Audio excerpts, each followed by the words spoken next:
Live. USA versus Canada. This could potentially be considered the biggest hockey game in the last 10 years. What do you guys think about this one? Predictions, early predictions in the chat. I mean, this, again, people are hyped about this matchup. Definitely the most anticipated hockey game of the last 10 years. The biggest, I don't know. You guys will have to let me know what you guys think. But, man, this is a good game pending.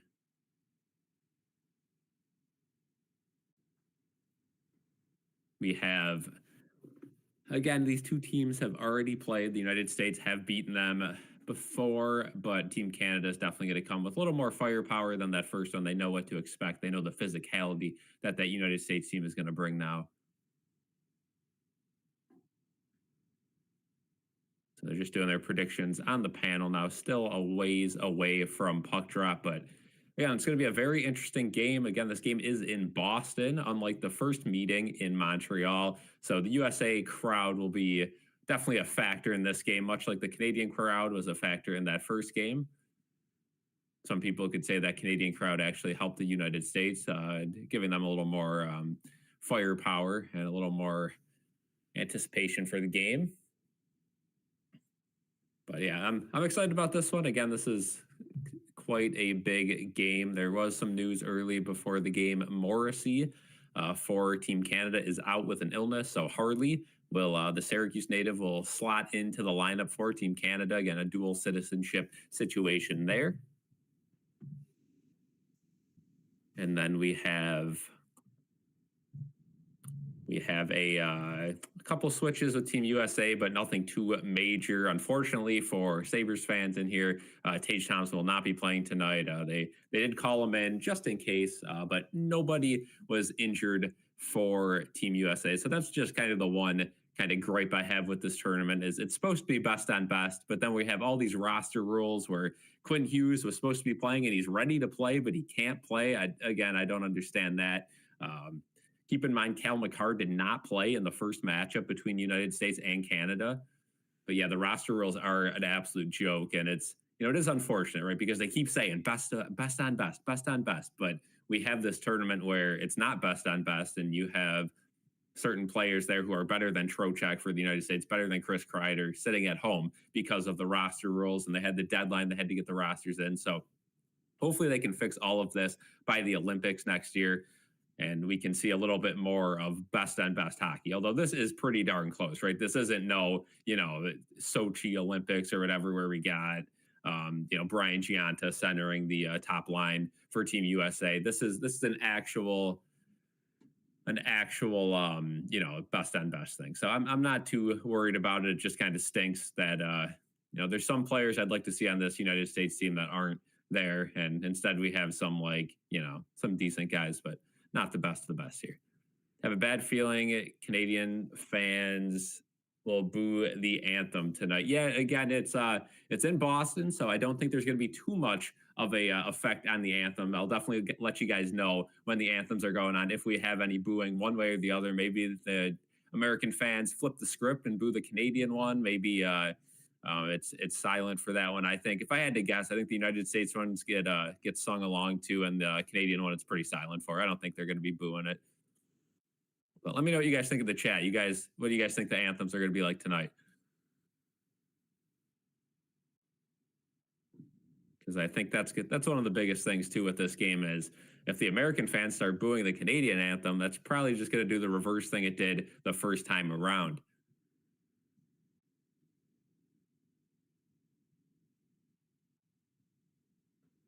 So, yeah, you guys will have to let me know what you guys think of the anthems. But that first game, again, 3 fights in the first 9 seconds. I don't expect we see that tonight. I think it starts off a little bit less physical, definitely fast-paced, right? These guys are the top-tier NHL players. It's going to be a fast-paced game the entire way through, right? The Canadian top 2 lines are, 2 of the best lines I've ever seen. Their power plays are insane. I think the United States have a more complete team than Team Canada, but I think Canada is definitely more top-loaded than the United States team. as far as the fights go, I think, the United States is going to try to make this a physical game. And I think Canada might, shy away from it a little bit. Even though those three fights didn't have too much of an effect early on, right? Canada got the first goal with McDavid in the first game. It did wear and tear that Canadian team down the stretch. So Canada knows they can be physical, but maybe they'll wait a little bit longer than the first couple of seconds in this one. And then, they won't get as tired towards the end of the game.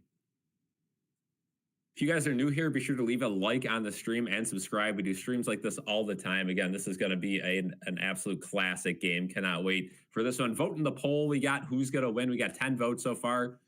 We have more than 10 people in here. So leave a vote in the poll. Now 11 votes. Keep leaving the votes. We'll see what you guys think by the end of the night, who is going to win this game. We're still a little bit away from puck drop. They like to delay these games a little bit, so you're not missing anything. Just me talking about the roster rules and all that sort of stuff.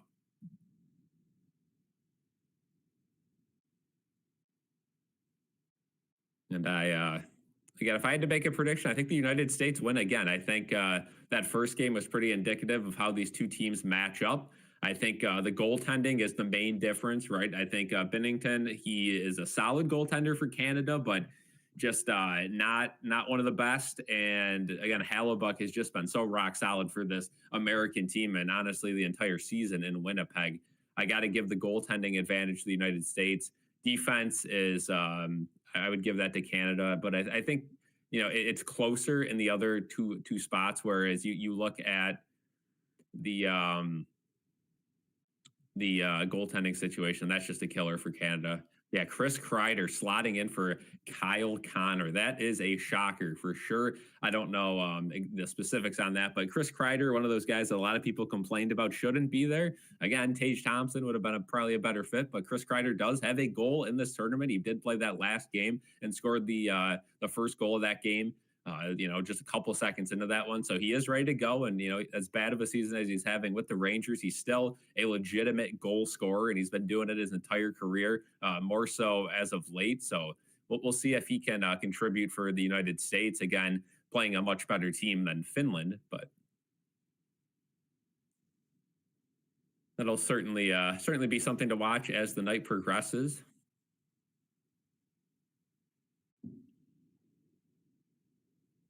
Yeah, there is some talk for the NHL to go to New Orleans. That would be interesting. Again, I don't really see New Orleans as a hockey city, but we'll see it as a big market. New Orleans struggles immensely with basketball, right?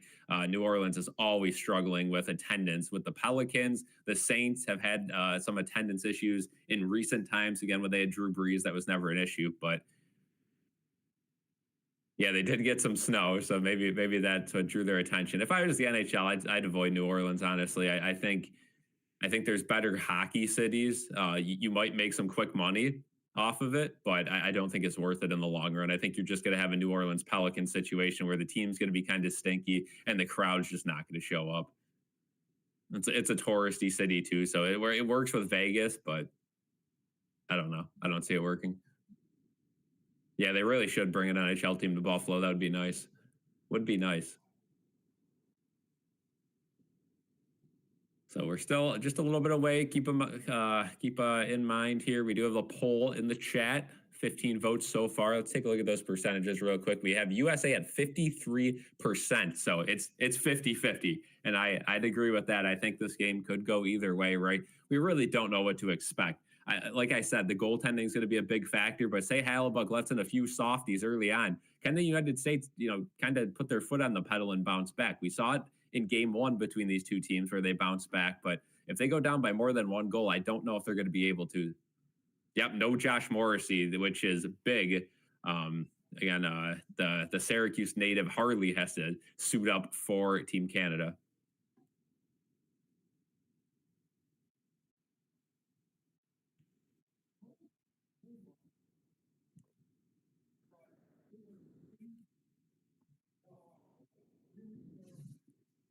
We'll really have to keep an eye on these bottom couple lines for these teams. I think that might be the difference in this game. You look at the top two lines on both teams; they're just stacked, right? You're gonna have a really good battle there. But special teams is going to play into effect as well. That Canadian power play is just incredible. Both units of that power play are, phenomenal. So I don't think the United States is going to win this game if they give up more than, 4 penalties, 3 maybe. But if you give up 4 or more penalties, I don't know how you hang in this game, because that Canadian power play is just so stacked. Again, the likes of McDavid, Sam Reinhart, these guys are, power play specialists. Sam Reinhart especially made a career season out of being the power play guy for the Florida Panthers.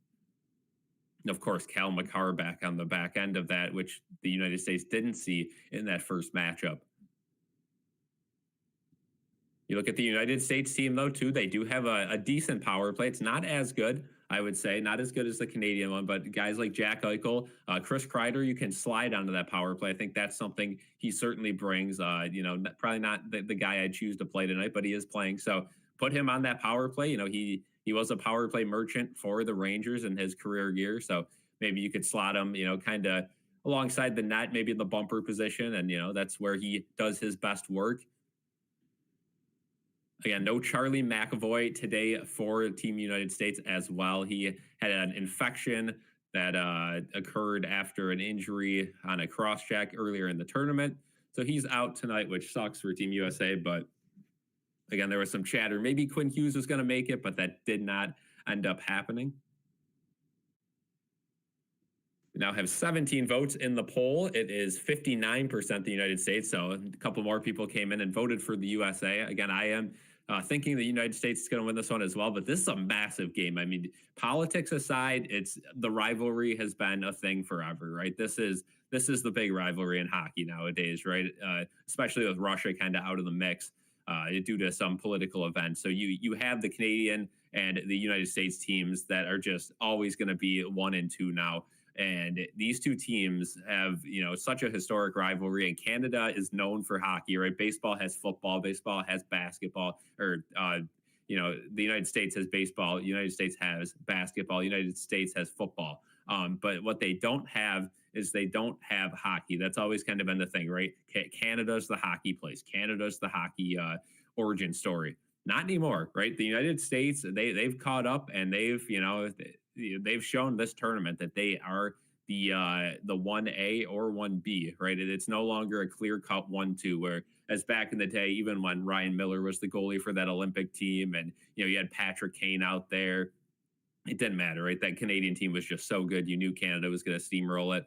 I'm watching that documentary now on Netflix about the Dream Team and the Olympics for basketball that just occurred in Paris. And it kind of reminds me of the hockey situation we have here, where, the world's caught up to the United States in basketball. And it's kind of happened with hockey, right? The world has caught up to Canada, where it was always the USSR that was the top team, right? And then Canada kind of caught up to them. Now it's even, right? We saw Finland take Canada to to the ropes. We saw Sweden take Canada to the ropes. We saw Finland beat the United States again. A game where the United States weren't really trying their hardest. Of course, they had some guys out, but still, it is as close as it's ever been between these top teams. If Russia gets back in it, you got like Czech Republic, you have Germany. These are serious contenders.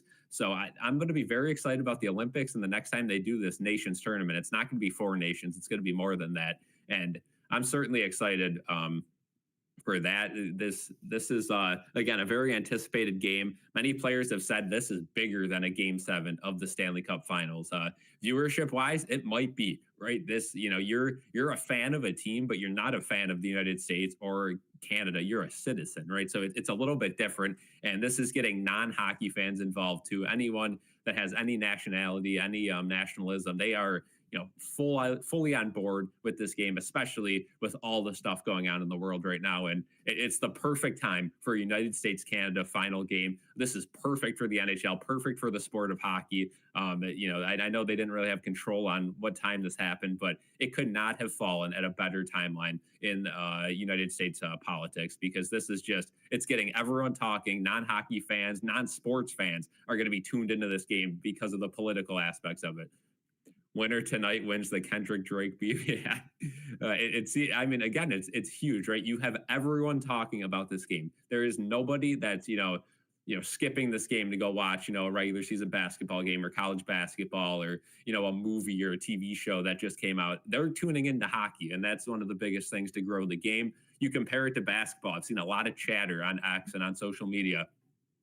Basketball, it's starting to fall off a cliff. Viewership's not doing good. This is a perfect time for hockey to take that next step and not jump basketball, because I think basketball obviously is more popular worldwide. You look at the social media followers and all that, it's not even close. But this is a perfect opportunity for Canada in North America, or Canada, North America, whole thing. This is the perfect opportunity for this sport to grow. And not only this sport, but just these networks are going to get some major boosts from tonight, and hopefully prove to them that they should air more hockey in the future. Will Jaden be making an appearance, maybe on camera with his Canada flag in the background? He will not be making an appearance this stream. I don't believe. He does have the ability to. I think I heard if this game ends up with 8 or more goals, he might make an appearance. Mitchell thinks Canada's going to win. Can't wait for the post-game interview. USA players apologizing for the loss. Again, it could go either way, right? Both these teams are really good. I could see it going either way. I know politically wise, Trump was calling the team before the game. I know JT Miller said it was a huge boost for them, just kind of to show that the entire government and the entire everyone in the country is rooting for them, and hockey's on the main stage finally, right? Where maybe if this happens a couple years ago, maybe 10 years ago, 20 years ago, it's not as big of a deal. But this, again, perfect timing for this game. I cannot wait to see how this unravels itself. And again, it in Canada, I mean, hockey is everything. Again, as someone from Buffalo, I know I'm right on the border. So this game means a lot to me too, being United States citizen right on the border. I mean, there's a lot of this is a grudge match, right? So it's going to be interesting. And yeah, Canadians, just everything's hockey. So if the United States takes that from them, what do they have left, right? I mean, again, they have one NBA team, one MLB team. This is a must win for Canada. And if the United States lose it, it's whatever tomorrow, right? And it's going to suck, but a lot of people are going to go off and, oh, okay, my NBA team's playing. All right, baseball's starting up. If the Canadians lose this, what's going to be happening? I mean, I've heard people say it's going to be a national disaster if Team Canada loses this. And of course, that's an overstatement, but you look back with like when Russia was the hockey powerhouse, and it was the same thing, right? Russia would lose a game, like a fluke game, and it would be like the government would be involved. This is no joke, right? So again, Canadians are, kind of stereotyped to be those nice, friendly people, but I don't think we're going to be seeing that tonight. This game means a lot, and it's fun to see these two teams as even as possible going at it. Especially with it, you have a Crosby who, only has, a few more years left in him, but is still Mr. Canada. You got McDavid, that new guy on the scene, going to be the next Mr. Canada, of course. Cal McCarr, another up-and-comer on that team. It's such a fun thing to watch. And, of course, the United States side, led by Austin Matthews. And honestly, you could say Hallebuck as well. I think those two have been the most important pieces so far. Can't wait for the Juggernaut Sabres to return. Yeah, but only a couple days away. But yeah, the good version of the Sabres will be here eventually, right? Yeah. But again, as a Sabres fan too, this is huge. This is finally a hockey game I can be excited about. I can root for someone. Just cannot wait for this game. I know. Again, I think the numbers on ESPN tonight are going to be big. Unfortunately, this game wasn't on ABC, which I don't know what you're doing there. But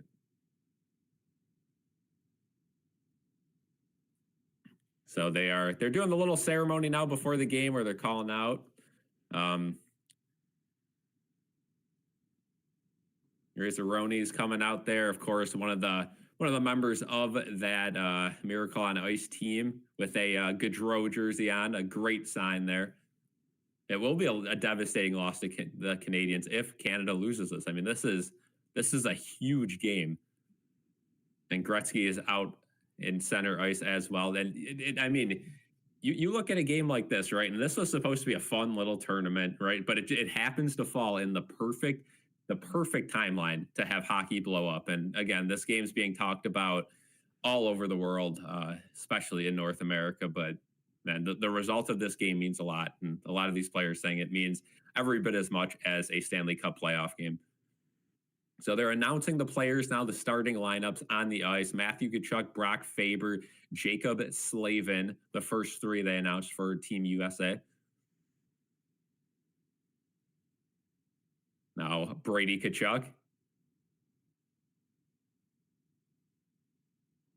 A lot of cheers there. Keep in mind it's in Boston too, so it's going to be weird. And Jack Eichel's the last United States one. It's going to be weird for guys like Austin Matthews, the Tkachuks, to get cheered in Boston. Usually they are one of the players that gets booed the most. Again, a division rival. And then Hallebuck getting announced to a whole lot of cheers. But yeah, I'd expect a majority United States crowd, of course, kind of like the opposite of what we saw in Montreal. The both cities, Montreal and Boston, I think are pretty equidistant from the border. So it is possible for a lot of fans to take over, but ticket prices were not cheap for this at all. I mean, I think the cheapest ticket before this game was over $1,000. That is how crazy it is now.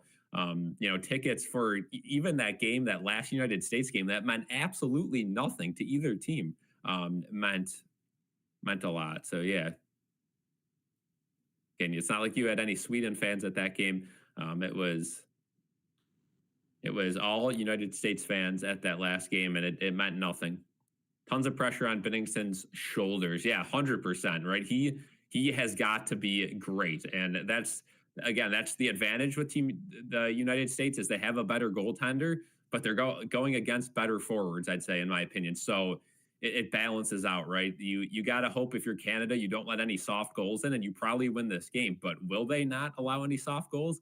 Probably not, right? You're probably due for 1 or 2 with Jordan Binnington.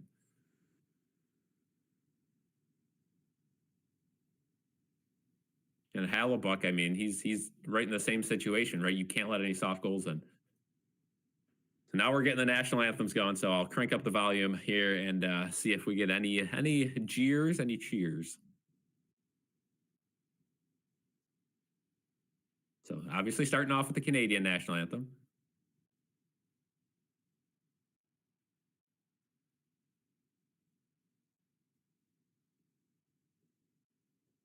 So we're getting some boos. I heard a guy yell "Free Bird." I thought they were singing along at first, but it does sound like we have some boos. Not as crazy as it was in Canada for the boos against the United States anthem. But also keep in mind these networks do monitor the crowd noise. For the first game, I didn't hear any boos, and then I had some fan footage that showed some boos.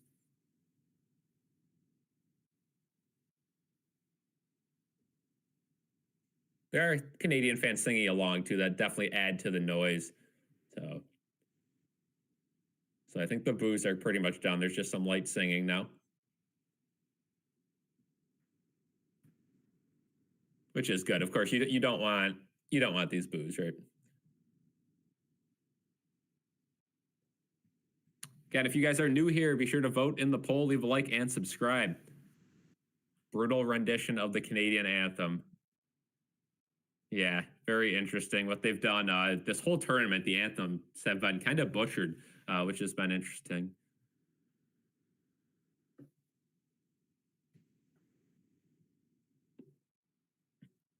Yeah, definitely a little bit of an accent though too. Keep in mind, could have been French Canadian, so I'm not gonna harp on that one too much. But now it's time for the USA one.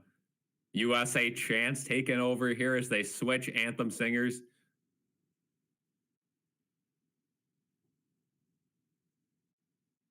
They have a Boston orchestra doing the anthem, so they got a whole bunch of instruments out there, a lot of strings.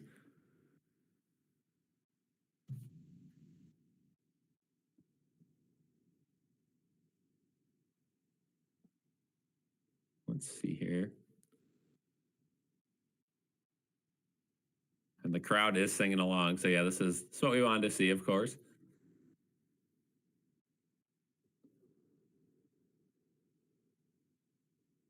Sounds like kind of an opera spin on the anthem as we have some brass there as well. So they lied about it being an orchestra. We have almost a band out there.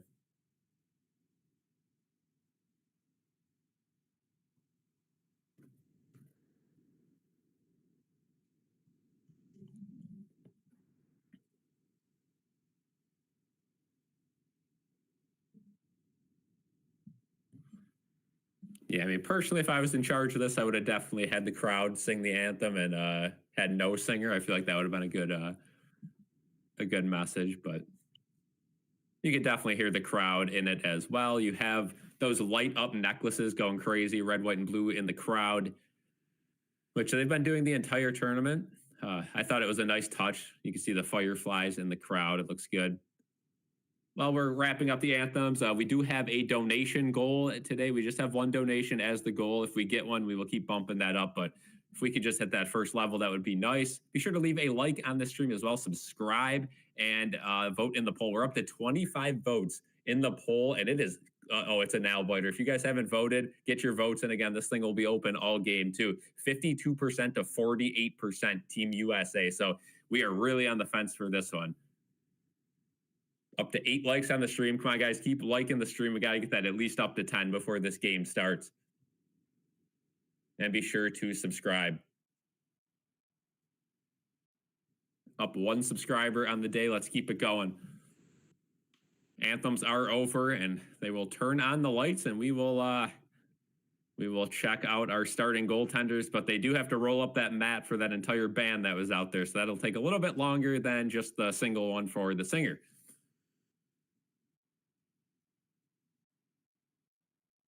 So crazy game we got ahead of us. Cannot wait.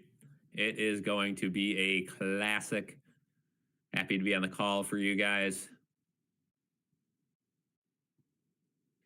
So starting goaltenders, we already know them, but let's take a look. Jordan Binnington, 1-1-0-1 on the tournament, 2.60 goals against on average, and .892 save percentage. Only goalie to start every game. So there might be a little bit of fatigue, but they did have a couple of days off since their last game. So I don't think that's going to play into effect. The other end of the ice, Connor Hellebuyck, 2-0-0, 1 goals against on average and a .957. So clearly a goaltending difference there, but it's not as extreme as some people are making it, right? I mean, these two teams are so stacked. It doesn't matter if you have prime Patrick Waugh in one side of the net and prime Dominic Hasek in the other side. There's probably going to be some goals. So I don't think it's going to matter too much. But here we go. We're getting ready to go.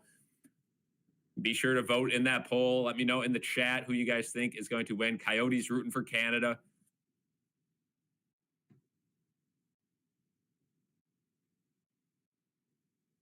This game means a lot. Crowd is standing. Everyone on their feet for the start of this game. You rarely see that as a hockey game. Yep, NFL going overseas again this year. So here we go. Kachuk line starting for Team USA. McDavid line starting for Team Canada.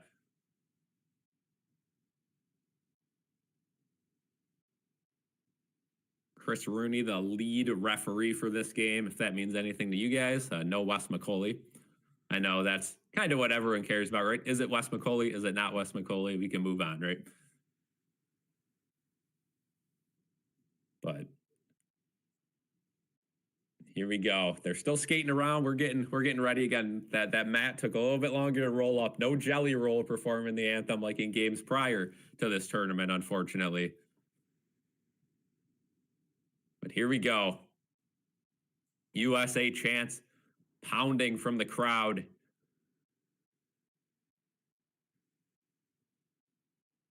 So here we go.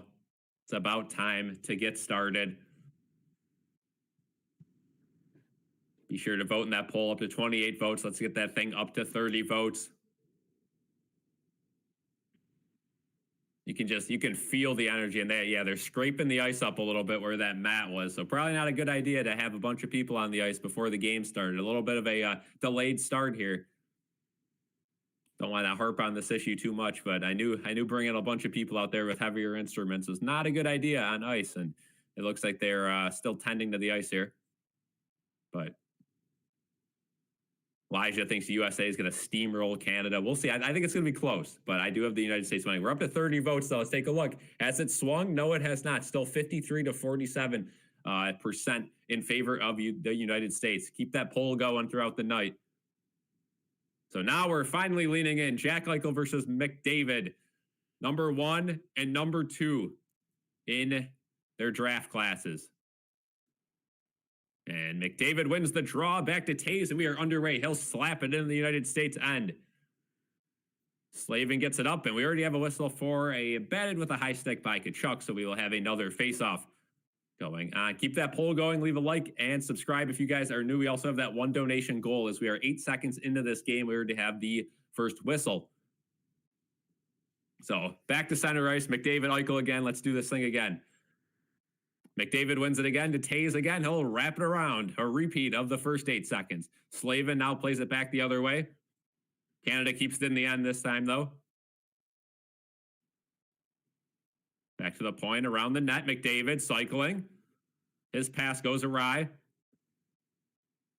Brock Faber couldn't get a stick on it, but now the United States take it over. And here comes Eichel to center ice. McDavid going crazy fast to back check him. That one rolls in on Binghamton, and he will hold on to make a save. We already have some pushing and shoving in front of the net. Brady Tkachuk, the center of that one with Stone. Nothing going to transpire out of that one, though. So 19:25 to go. We'll have line changes and a fresh face-off in the offensive end. Keep voting in that poll. Let me know what you guys think about this game. Who do you guys think is going to win? Let's take another look at those percentages. It's 50-50 right now. If you guys are new here, leave a vote in that poll. So here we go. Offensive zone face-off for the United States. Matthews wins the draw. Plays it back to the point. There's a shot. That one gets deflected wide by Hughes. And now Canada. Risky pass is turned over in front. There's a shot. That one goes wide. Good chance by Jake Gunsel. Hughes plays to Matthews. Matthews tries to get it to Gunsel, but that is turned over, and Canada back the other way with Cervelli. Cervelli dumps it down. Adam Fox has to play it behind the net. He gets pushed, and Hughes plays it up to center ice.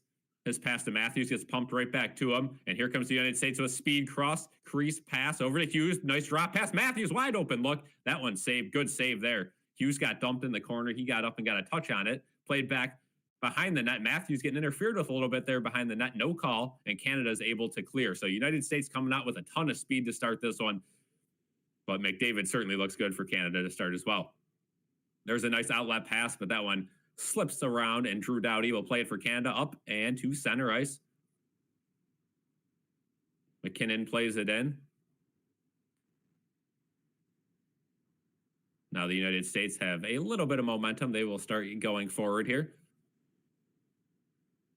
Slap shot goes in around the net. And cross crease goes nowhere. So Nathan McKinnon for Team Canada will bring it up to center ice. Cross crease pass to Crosby goes awry. And that is going to be no icing. So Boldy will get it there for the United States. Cleared all the way in. No icing on the other end. A big hit there from the United States behind the net. But Canada has plenty of space to play it out to center ice. And here comes Brad Marchand. He loses it, though. So that one, it's going to stay in the United States end, though. Good job by Faber to keep that one from getting any worse there. Trocheck stumbles across the blue line. And now Canada will bring it back up to center ice. So a very fast-paced start as we expected.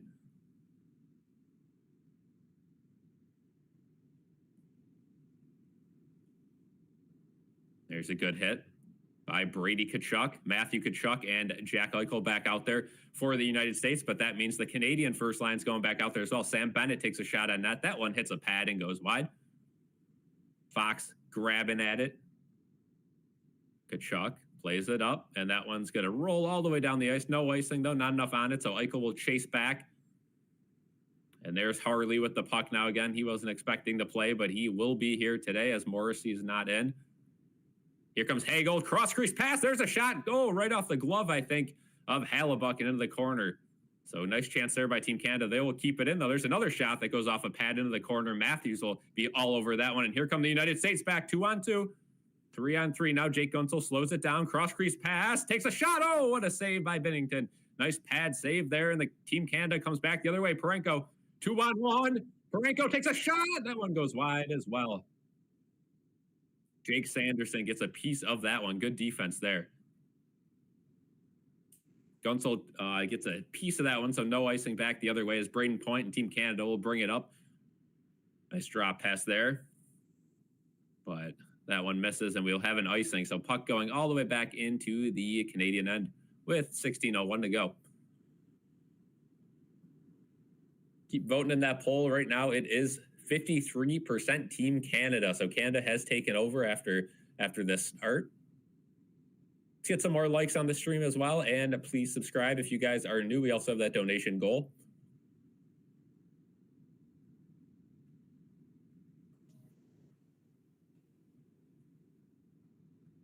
Yeah, they are playing like Sonic. This is a very quick game as we do have the face-off now. Canada wins the draw. They'll play it around to the blue line, and it gets out. And oh boy, here we go. Mark Stone all over that one. But Faber now has a little bit of space behind the net, and he will attempt a breakout pass. That one gets batted down by Canada. They'll be right back in the American end. Braden Point, he gets chucked by Faber in the corner. He'll play it up to JT Miller, who plays it back to safety. Faber behind the net, swings it over to his defensive partner. There's a nice deflection by JT Miller to get the rest of the way down. That group will go off for a change, as well as Canada's line, the Tkachuk line, back out there for the Americans.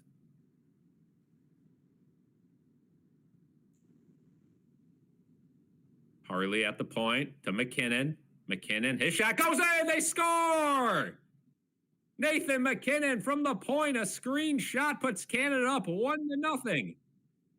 I don't think anyone was expecting a shot there, especially Hellebuck, and the Canadians get off to a quick start here, less than 5 minutes in.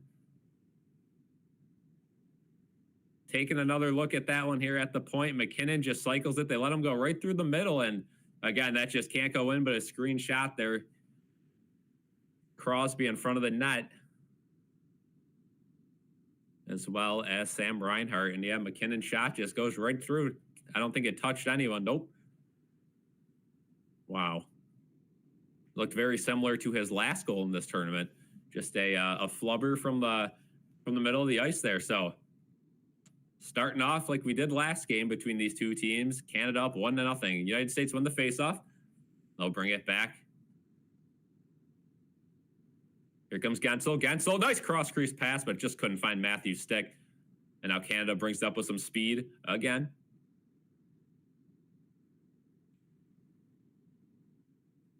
Now the United States slowly in their own end. Zach Werenski sitting behind his net, waiting for both teams to make changes here. Canada has scored 5 of the 7 first period goals in the first 6 minutes. Crazy. Whole lot of early goals.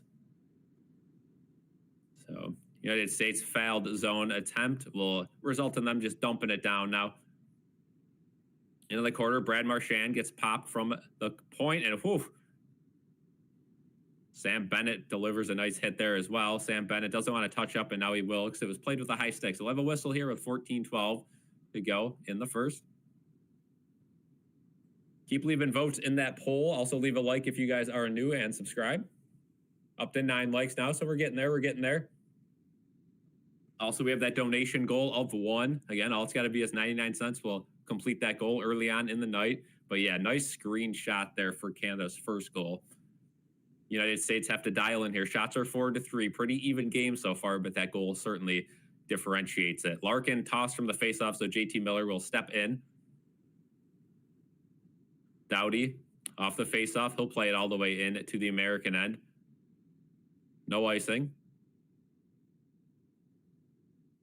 JT Miller in the corner trying to fight it out. But Marner has a nice pass up top to Doughty. Couldn't handle the pass. Hits Cirelli in front. Boldy trying to whack it out, but Canada keeps it in, and this is not good. There's a shot by Cirelli. Wide. Ooh, super close there. Cirelli still has it in the corner.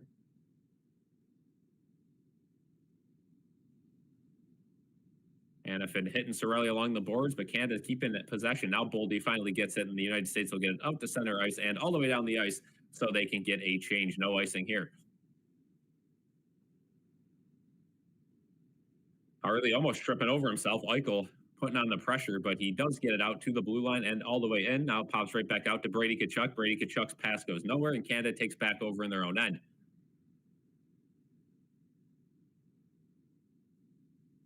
Sanheim to Harley. He turns it over to Eichel. Eichel slides it to a far wing.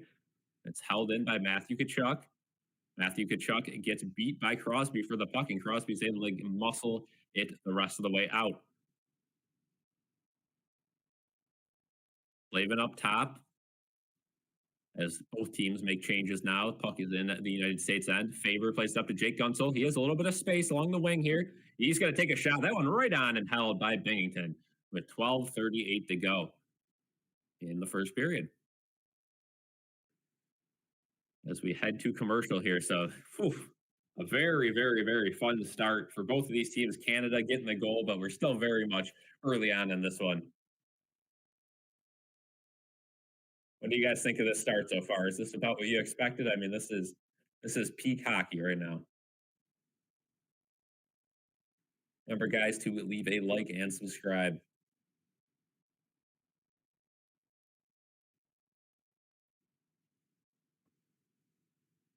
So during this commercial break, of course, we could just kind of recap what we saw, talk to the chat a little bit if you guys have any questions. The poll is up to 41 votes. It's 45% Team USA, 55% Team Canada, which makes sense because Canada has taken the lead in this game 1-0, but still early on. Like I said, if the United States find themselves down by 2 or more goals, it's certainly going to be hard. But 1 goal, I'm not worried about at all for this team. They've already bounced back from it in the last meeting between these two teams, so I'm not too worried about it. Up to 43 votes now, 44 votes, 57% Canada now. So Canada run away with this one. We'll see if that continues throughout the rest of the night. And before the game started, it was United States about 54 or 55%. So that is flipped after the first couple of minutes here. And be sure to leave a like on the stream. We are up to 11 likes now.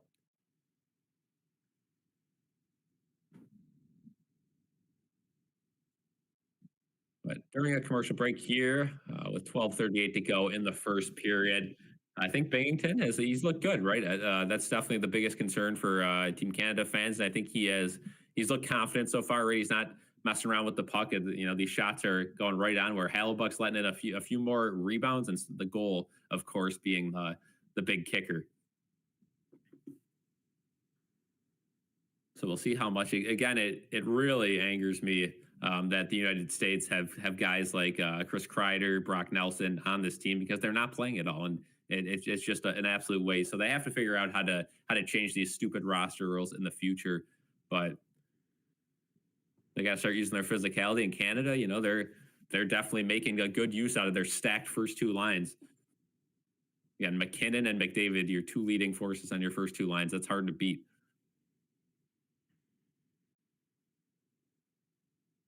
So we're back from commercial break here, getting ready for puck drop. This one will be deep in the Canadian end. Sam Bennett wins the draw back for Canada. And Werenski has to play it at center ice. His pass.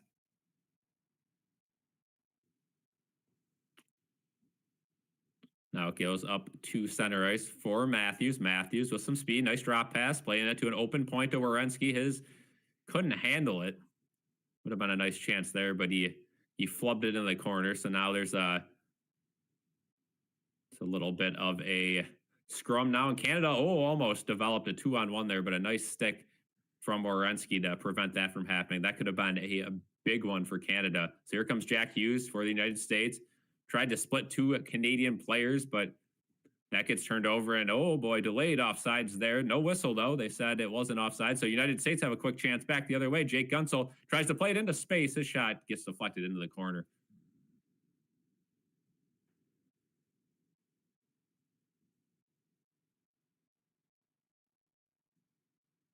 Here come the United States back the other way. Nice tip in there. Up top to Boldy. Boldy around the corner. Plays it to Faber. Faber lets it go all the way to the point. Now it's behind the net again. To JT Miller. Miller. Back behind the net. There's nobody there, though. Eichel has to chase after it. He'll play it back to the point. Faber falls down on his shot from the point. That one goes wide. Around the net to JT Miller. Back to the point. Faber, again, struggling with it. He'll take a shot. That one gets deflected pretty wide. And Canada's going to have plenty of time now to take this one outside the zone. And now they're going to call an offsides with 11:01 to go here in the first.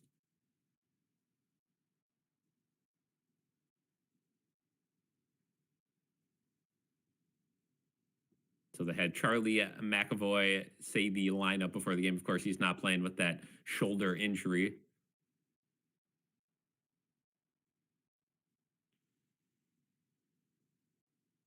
Obviously, not very happy. He's out today. This was his home arena, obviously being a Boston Bruin, and it's a pivotal player for this United States team. So he's not too happy being injured, but it is what it is. Here come the United States back to center ice.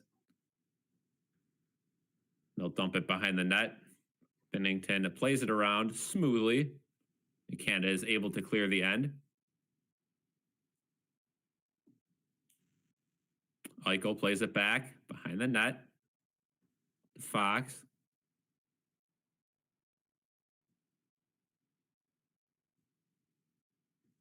Fox now behind the net. Plays it up. United States. That one's picked off, and here comes Canada back the other way. Sam Bennett takes a shot. That one, nice blocker save, played in the corner. Now the United States will finally be able to get it out like they were trying to do. They'll play it deep in the end. USA chance coming from the crowd. They need a burst of energy here. Shots are 4 apiece. Hallebuck behind the net. He plays it behind the net. Marchand all over that one, though. Werenski wasn't able to get a stick on it. And Hallebuck looks a little bit rattled here to start the game. That one played in front. Now, Chris Kreider and the rest of that fourth line out there for the United States, there's a definite weak spot. And the United States are able to clear, but not as far as center ice as Crosby picks that one off, and it goes back into the corner. So this United States fourth line looking terrible as expected. McKinnon up top. There's a chance right in front of the net. It's still loose in front of the net. They're jamming away at it. And now the whistle goes, covered up. Oof. What a chance for Canada, but Hallebuck stands tall. Hopefully that can get his confidence up here early on in this one.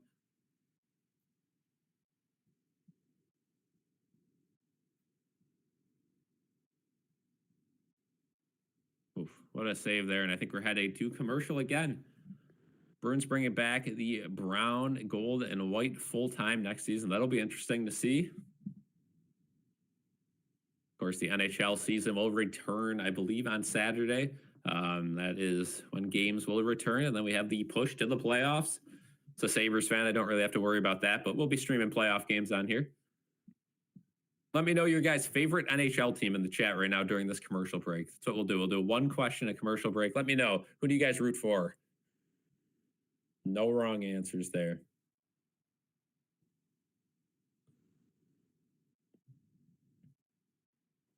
They're promoting the Red Wings versus the Columbus Blue Jackets outdoor game in the shoe. Hashtag for the shoe. 48 votes in the poll now. Let's take a look at those results. They're still going 40 to 60. So it looks like a lot of you guys thinking Canada is going to hold on to this lead. We will see.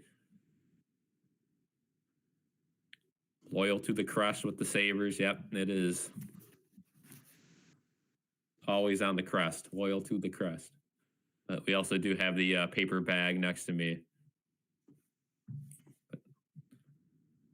Hopefully we don't have to bring that one out anymore this season. But, you know, when we stream Sabres games, that paper bag is a main character. That's how bad the team's been this year and, quite frankly, the last 14 years. But we are still at commercial break here. Again, a very quick start. Both teams have had some chances. Canada has looked a little bit better, definitely with the goal and that last little bit of a crowd in front of the net there. Nate, Connor, and Cal, best in the league. Yeah, it is. It's tough to beat a team with McDavid, McKinnon, and Makar on it. That is for sure. So, again, the United States can definitely match them with the first couple lines, but, I mean, that fourth line is tough. That is a tough look. So, I definitely think the United States could have fielded a better team. I think Canada could have as well, right? So, I think both teams, yeah, and Crosby, again, late in his career, but he's still one of the best in the game. Fortunately for him, it does look like the Penguins are out of the playoff race right now. Again, that can change. They're no Sabres, but they're out of a spot right now.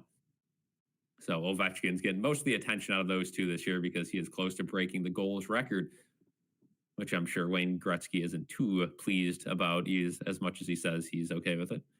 But yeah, we're taking another look at the goal here. And yeah, just Man, that's one that just can't go in if you're Hallebuck, but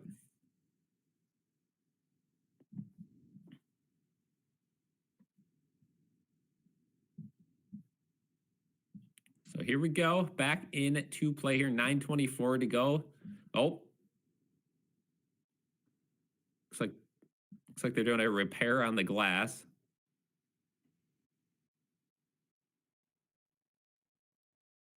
Why this wasn't being done at the commercial break, I don't know. But again, this has been a brutal night for the TD Garden. We've had some ice malfunctions when they had the band go out there for the anthem, and now we have a little bit of a glass problem. It doesn't look like it's the actual glass itself, so this should be a quick one. Just the divider in between seemed to be a problem with it. I don't think it fell off with the cord in between. I think they had an issue with it, so they had to take the divider off.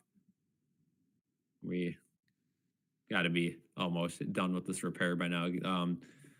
Again, NHL, you can't mess this up. You got more eyes on your product than ever before, and we've already had 2 delays. That's not a good look.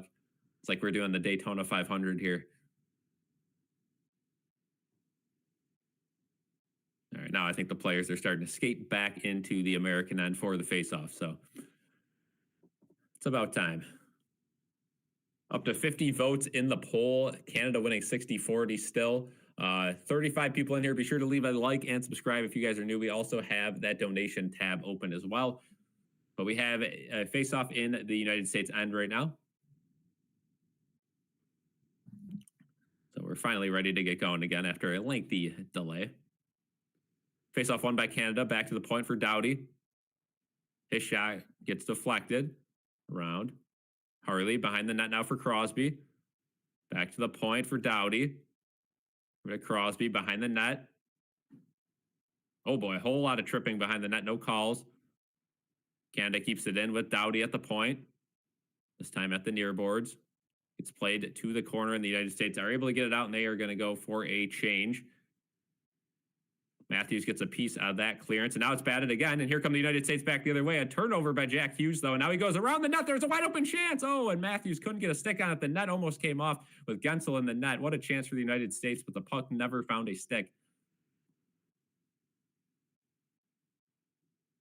Faber to Werenski, both teams getting changes in the American end. And yeah, they note that Harley's given the puck up a couple times now for Team Canada.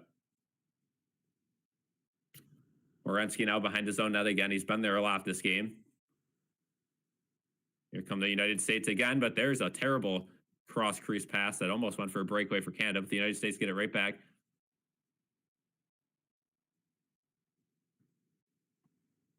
And here comes Canada back the other way, 2-on-2. Braden Point, he'll chip it behind the net.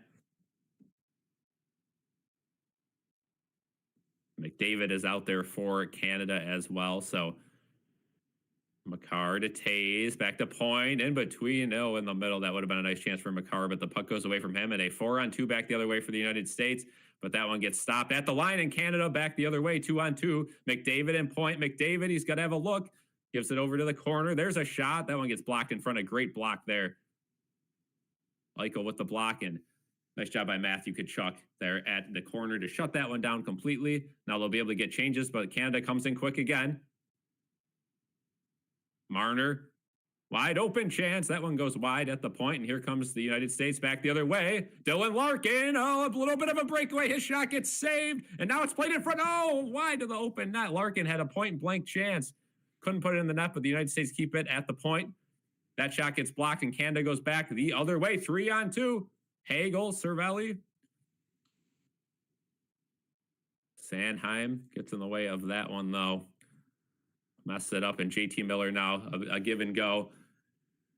Goes played all the way down. That'll be an icing. So face-off coming back in the United States end. And Dylan Larkin with a point-blank chance there to tie the game. Wasn't able to do it. And then he got the puck again behind the net with an open net, but couldn't bank it off of the goaltender.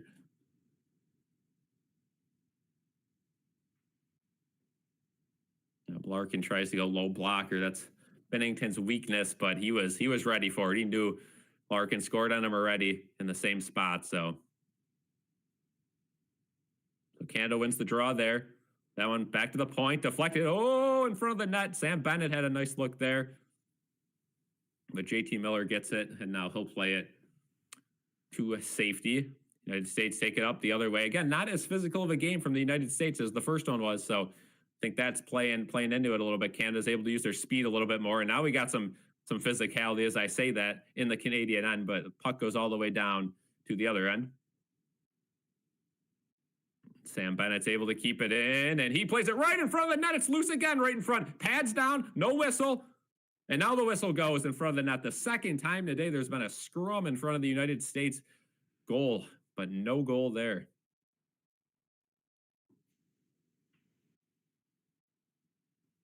So, yeah, again, the United States are just leaving that crease wide open, leaving Hallebuck defend for himself there. They must feel he's a little bit better with those one-on-one chances than those quick passes, I guess. I don't know. You got to pick your poison there, but Sam Bennett, another really good look for him today. Does not find the back of the net. So United States getting bailed out a little bit after having a little bit of offensive success the last couple of minutes. That one could have been rough. So 6:14 to go here. Another face-off in the United States end. Matthews wins that one. Big face-off win from the United States. They'll bring it out with some speed. But now Canada strips the puck, and they go back the other way, one-on-one. Oh, good chance there for McKinnon. He'll continue with the puck behind the net, but never got a shot off. Now Werenski steals it from him, but yeah, there's a lot of nerves going on for Team USA here. Like you can see, they're definitely a little bit nervous, and certainly after going down 1-0. Batted down with a high stick. So Canada's going to touch up there, and we'll have a whistle with 5:47 to go in the first. Sam Bennett would look great in a Sabres jersey. Could have drafted him, but instead we took the other Sam Reinhart, which also would look very good in a Sabres jersey again, but, you know, it is what it is. So back to commercial here.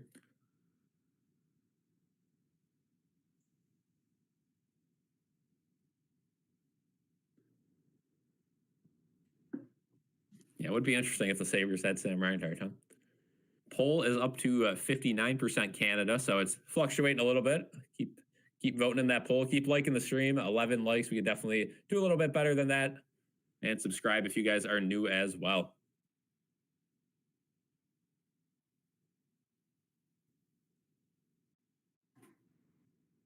A little bit of non-NHL news. Victor Wembanyama out for the year. That is crushing blow to the Spurs.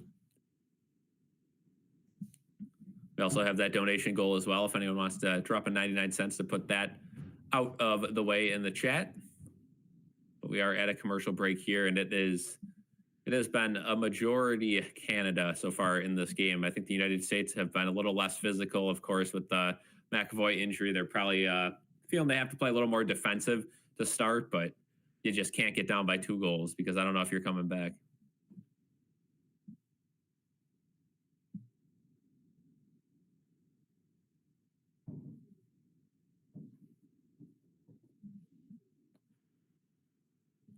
Yeah, a whole lot of commercials so far. Hopefully we don't have any more delays on the ice because, again, this is getting a whole lot of views for ESPN. So if they want to market this this game good, they cannot be having these delays.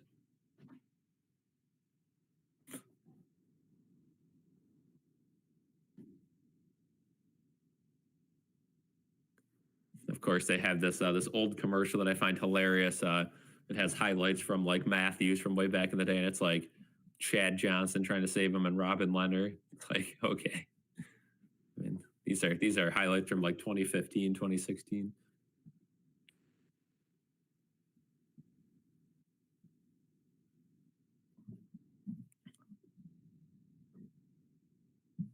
So we got a John Cooper interview now as we return from break, saying the team has to just be themselves. They just can't overdo it. They should be fine in this one, which, yeah, I mean, you got to lead at this point. So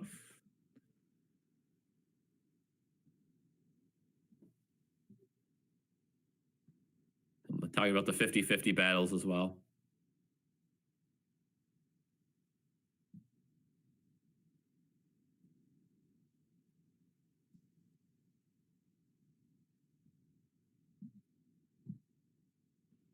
So Canada wins the draw. It goes all the way back in their end. Matthews digging at it. He plays it back to an open point. There's a quick shot. Glove down and held on to by Binnington. whistle here. It was a nice shot there for the United States. Again, got to get pucks to the net. We kind of saw that in their game against Finland where it was close to start, but once they started getting pucks to the net, it took over. So got to get some shots on. United States won the draw. There's a shot on, patted out. So another nice shot there. Trying to catch up in the shot department. 6-8 now. 8-7 now.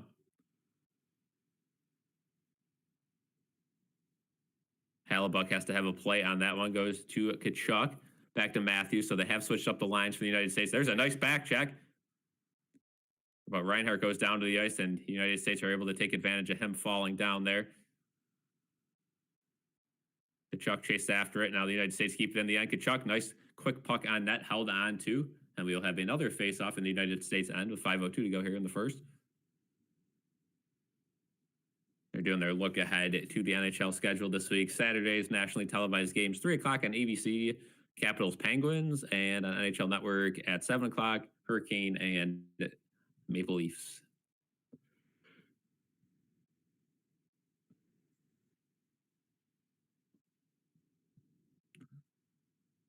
So shots are 9-8 in favor of Canada. Face off. Braden Point gets punched out of that one, so it will now be Eichel against McDavid from McDavid's offhand.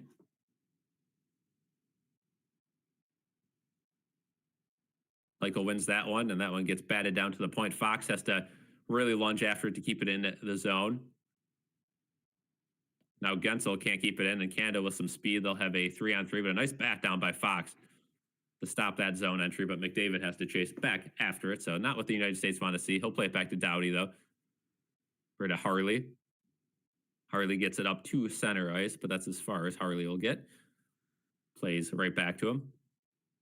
Harley, as both teams change it up, sits in his end. Looks up to his defensive partner, Doughty. Doughty says, I don't want it. You take it up. He'll turn it over. And the United States backhand a flubber right on net. That's gloved down, held, and covered. 4:22. So that'll even up the shots at 9. But all that matters is that score, and it is still 1-0 Canada here in the first period.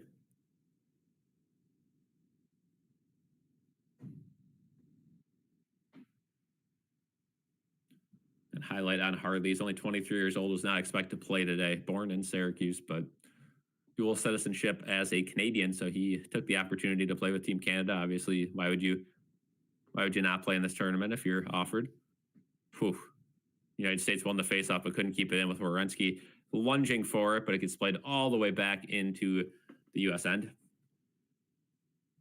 USA chance again coming from the crowd. Werenski plays it all the way down the ice, doesn't touch anything, so that'll be an icing.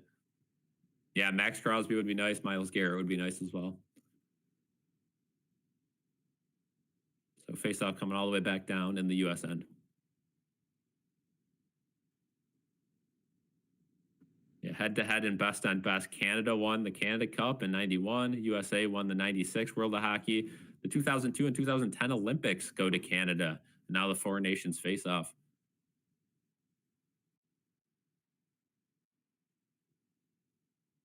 There's a slap shot from the point, blocked in front, but now it's held on to. Oh my goodness.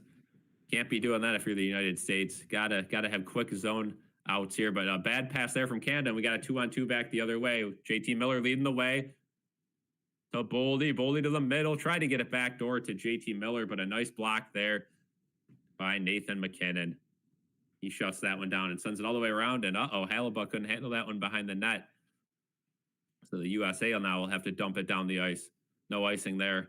Goes all the way back down to Binnington. He's clipped behind the net. No penalty. Oh, he's out of his net, but the slap shot goes wide from the point. And now Marchand.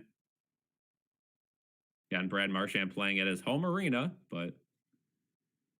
and we got a high stick whistle, no penalty, but delayed high stick there. So that's why the United States weren't touching it up there until Canada touched it.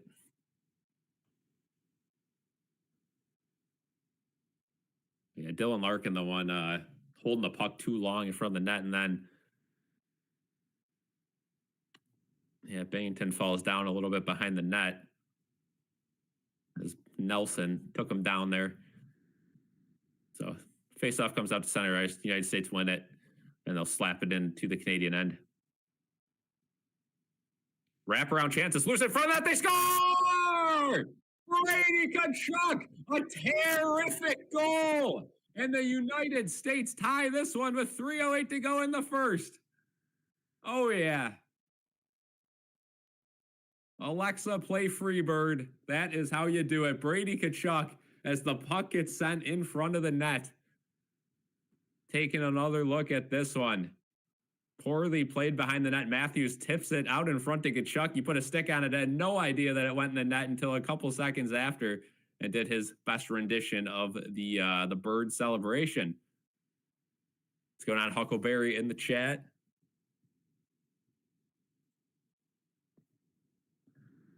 And there you go. This crowd is going crazy as this game is evened up. Again, the United States slowly getting that momentum back from that Canadian goal, and they even it up here. So a very important last 3 minutes of this first period. Eichel back in his own end, backhands it to Gensel. He struggles to handle it, but plays it back to his point guy, and Werenski now has it behind the net. Crowd going insane. Breakout pass. That one gets deflected into the corner. It sits right. Oh, and no one actually touched it. Gensel would have had it if he sat, but he chased the Canadian defenseman Harley behind the net, and Harley almost put himself off sides. He did. So Harley looking a little bit of a struggling so far. McDavid would look good in a Sabres jersey also. Yeah. Anyone but the guys on the current team would look good in a Sabres jersey, right? Minus a select few.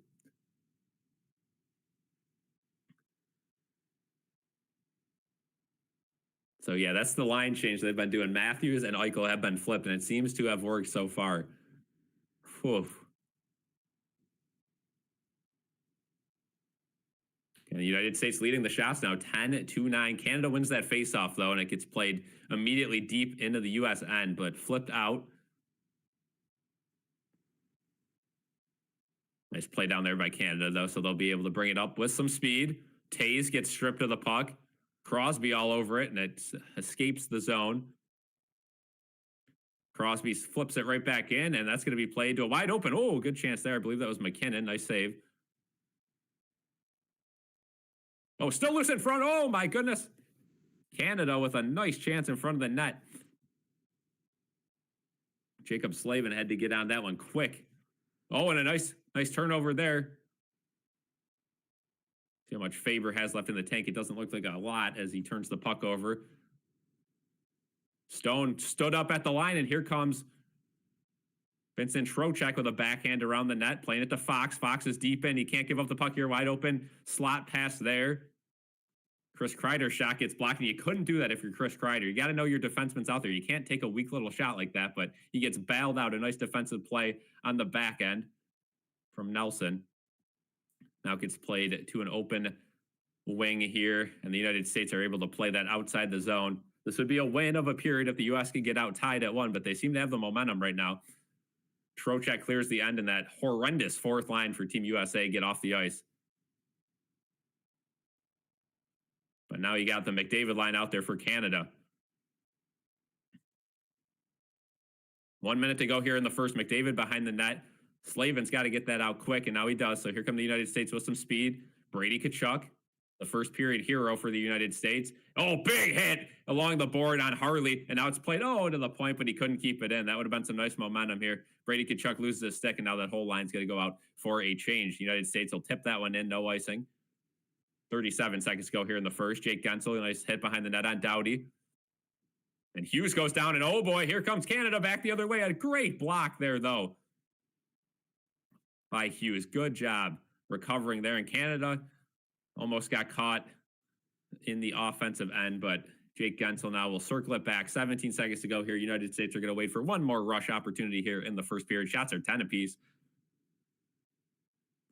Nice deflection there down the ice. Eichel trying to get a piece of it behind the net. He does. A good job by Eichel, but gets played to a point here. 3 seconds left. The United States going to run out of time for a chance. Gets played in front of the net by Werenski, but that'll be the end of the first. So a great first period here. Yeah. Brady Tkachuk looks fired up after that one, and that's something this United States team has to do. They have to keep the physicality going. throughout this game. So a great first period there.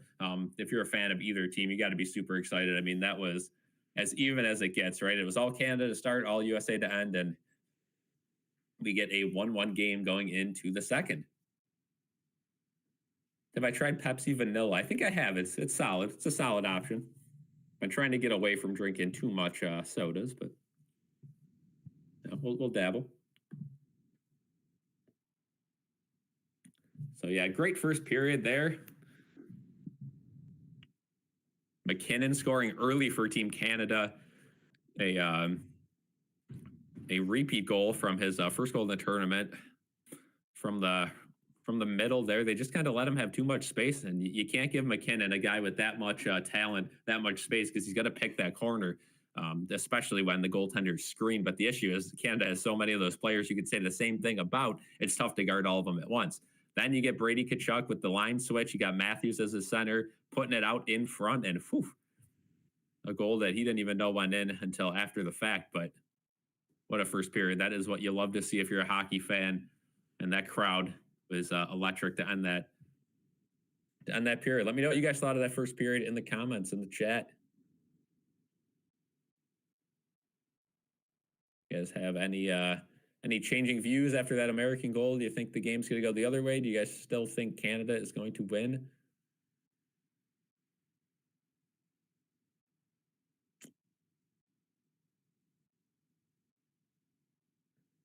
It's been a fun night so far. Again, still plenty of game to go and plenty of goals to go, I'm sure, as well.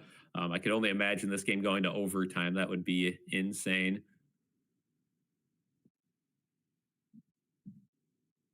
But it is this is one of the biggest games in a long time, and big donation. Speaking of big, Coyote hitting us with the 5 bomb to hit that donation goal. Thank you so much, Coyote, for your continued support. Absolute W. W's Coyote in the chat. W Coyote. Big dubs.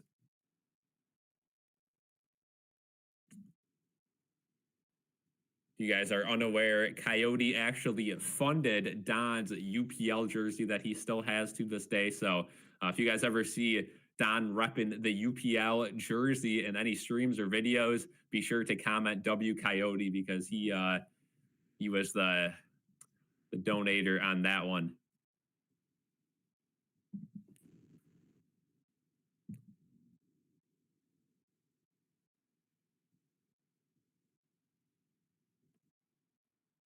Sure to leave a like on the stream as well if you guys are new, and subscribe.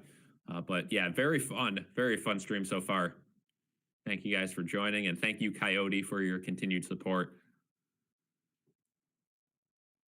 And speaking of donations, for some big game coming up, I mean, it's got to be some big Buffalo game or something. You know, say the Sabres finally make the playoffs, or if we're doing MLB streams or something, and we got playoffs.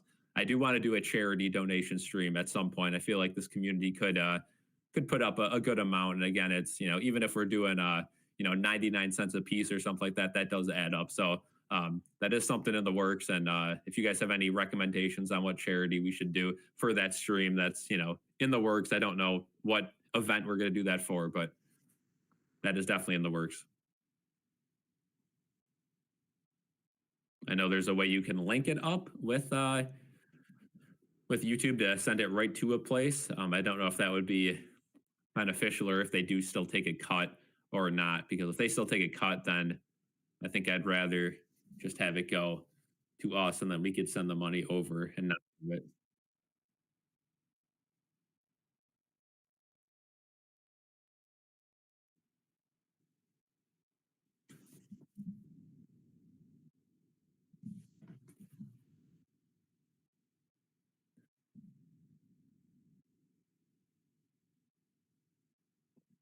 Smooth Gaming in the chat says the final boss returns tomorrow night. Bloodline rules. Elisha says the Wolverines beat the Michigan State Spartans in basketball. No more victory for MSU, huh? MSU really in the mud collegiately. They are. Football team's been rough for some time now. Basketball, Tom Izzo.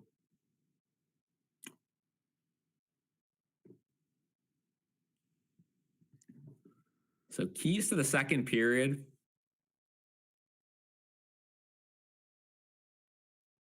Keys to the second period, I would have to say, first things first, we'll go to Canada.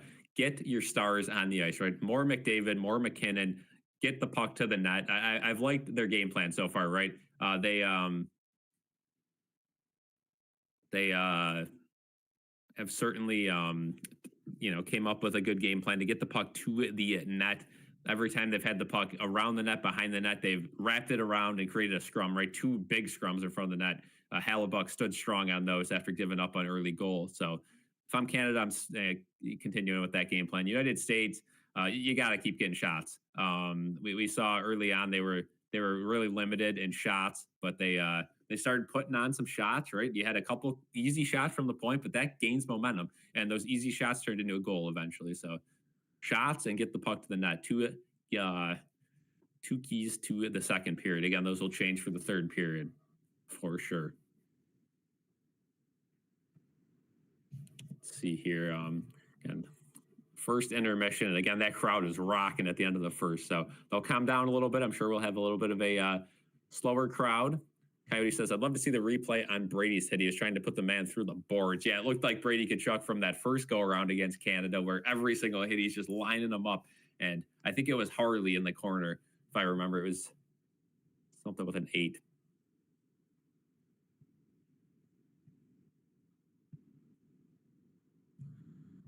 But yeah, what a vicious hit there from Tkachuk. And that's what you got to do if you're the United States.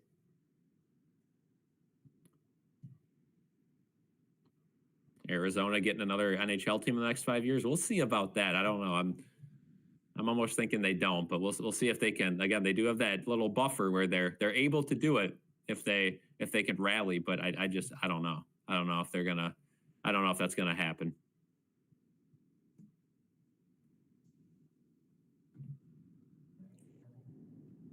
Let me know what you guys think of the chat. Where should the NHL expand next? Again, talking about back to Arizona, maybe New Orleans, like Elijah said earlier on in this chat. Makar is Canada's trump card. Yeah, again, he wasn't a part of that first game, and he's certainly been a factor tonight. And I think he's going to be a huge factor going on in this game. He is just, one of the best defensemen in the league. A guy I obviously wanted the Sabres to draft, but I also want them to draft Cal Foote. Again, you can assume why. So, yeah, I'd like to say I was one of the first to hop on the Cal Makar train, but I think it's a little biased because, for obvious reasons, I wanted him.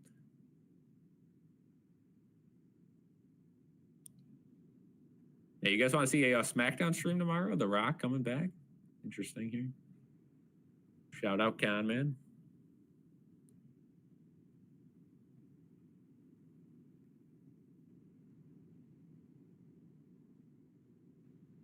That is interesting. We'll have to see what that's all about.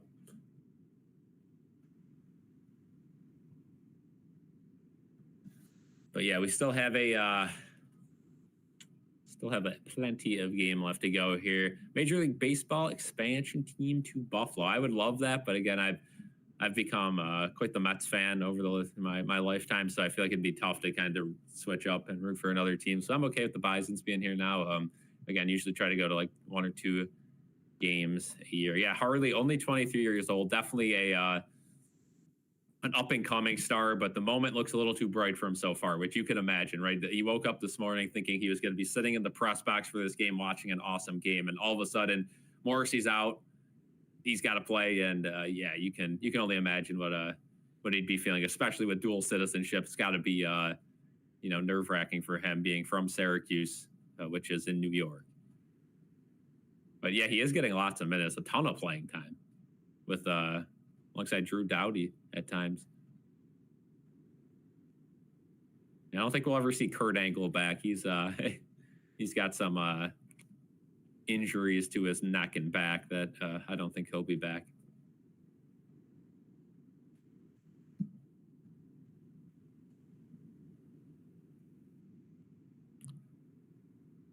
But still around 7 minutes to go here until puck drop for the second period.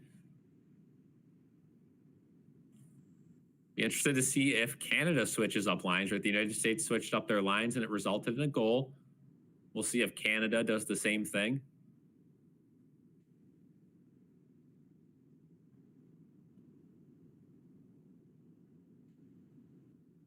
But yeah, Canada is definitely the better team so far tonight. I think the United States played a better last 5 minutes, but I would definitely give 3/4 of that period to Canada.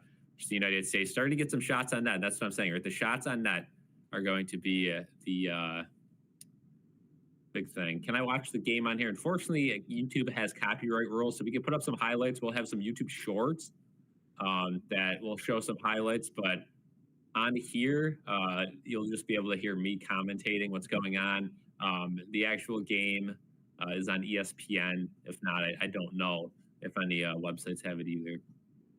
No, it's early, but can you imagine overtime? Yeah, that's what I was saying. If this game goes to overtime, I mean, it is going to be insane, incredible, and crazy. I mean, yep, no problem, Tyler. Yeah, it's one of those games where many people are saying it's bigger than Game 7 of the Stanley Cup Finals. So, you know the magnitude of that. If this goes to overtime, you're going to have a lot of nervous people in that building. And again, at the end of the day, right, this game ends, and tomorrow, if your team loses, well, back to the NHL season like it didn't happen. But if your team wins, it's something you can brag about for years to come. And I don't think anyone expected this to be, you know, as crazy as it's been.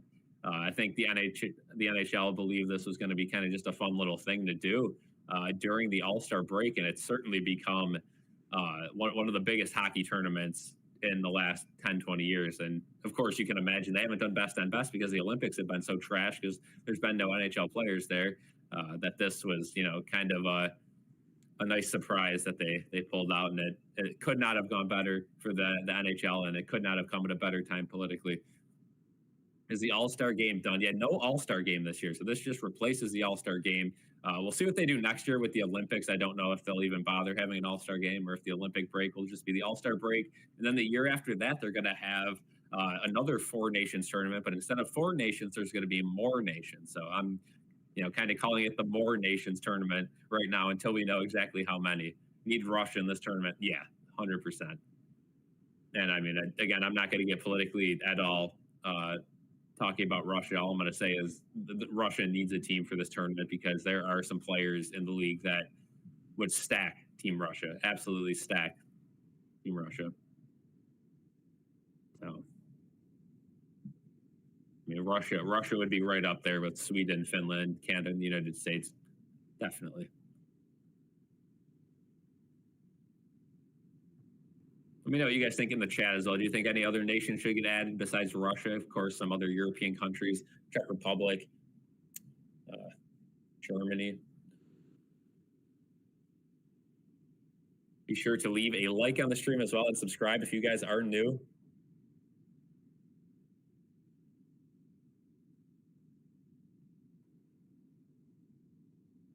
We're up 3 subscribers so far on the day. I'd love to see it.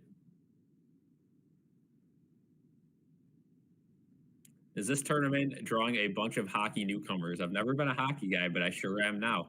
That is exactly what it is doing, right? It is one of the best things the NHL has done in 20 years. And again, it's a little bit of luck because of all that's going on politically, but it's a lot of good work by the NHL as well. And I'm someone who likes to bash on the NHL, but they've done a great job with this, and they haven't had to market it. They haven't had to market this because of everything that's been going on. It's kind of been automatically marketed by the news networks. But you know, I complained a little bit before this. I said this is an immense thing that needs to be getting promoted, and I haven't seen commercials about it. But now, obviously, we have, and the national media has picked it up, which is great. And the game of hockey has exploded, especially after the NBA had their All-Star game, and it was a complete blunder. So this put that to shame. And you know, I'm a fan of all sports. I watch as much NBA basketball as I do NHL hockey. But I mean, I can't give the NHL enough praise for putting this thing together and getting rid of that All-Star format. Because the All-Star game, it would have had what, you know, a couple of views, maybe a couple new fans, some social media stuff. But Man, oh man, has this tournament, just exploded the hockey world to a new level, and hopefully it continues throughout the rest of the season. You'd love to see hockey become, a bigger sport than it is. It definitely should be, but the NHL itself has really fumbled itself, right? The NHL game is not as fun as this. The penalties they call are, it's so inconsistent. So I'm really hoping that the NHL can kind of see that physicality is needed in hockey, right? This has showed you people like fights. Stop trying to stop fights. Stop trying to stop physicality in the game. Start calling penalties to protect your stars. You have to do a lot of things to improve the NHL game. And again, I'm a Sabres fan. The Sabres haven't made the playoffs in 14 years. I get it. This may sound like a rant, but it's not. You know, there's no doubt NHL viewership has been just straight down a cliff the last 10 years, and that has to stop. So I don't know if you guys have any other ideas, but the NHL has to get it right. But they've certainly done a great job of this tournament. So again, if you guys are new, hit the like button, subscribe, and Coyotes already donated, so we've hit the donation marker of one. Anything more than that will be extra. Thank you guys so much for the continued support. So we're getting ready for period two now, though.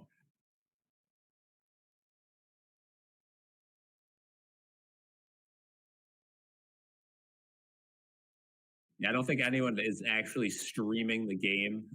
There are some other people doing some commentary, but I don't know if anyone's streaming the game just because the copyright thing.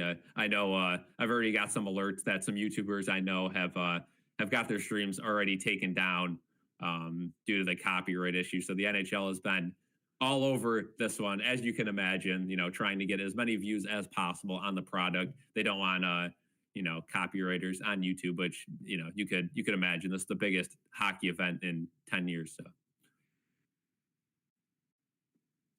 but we got 15 seconds until the start of the second period.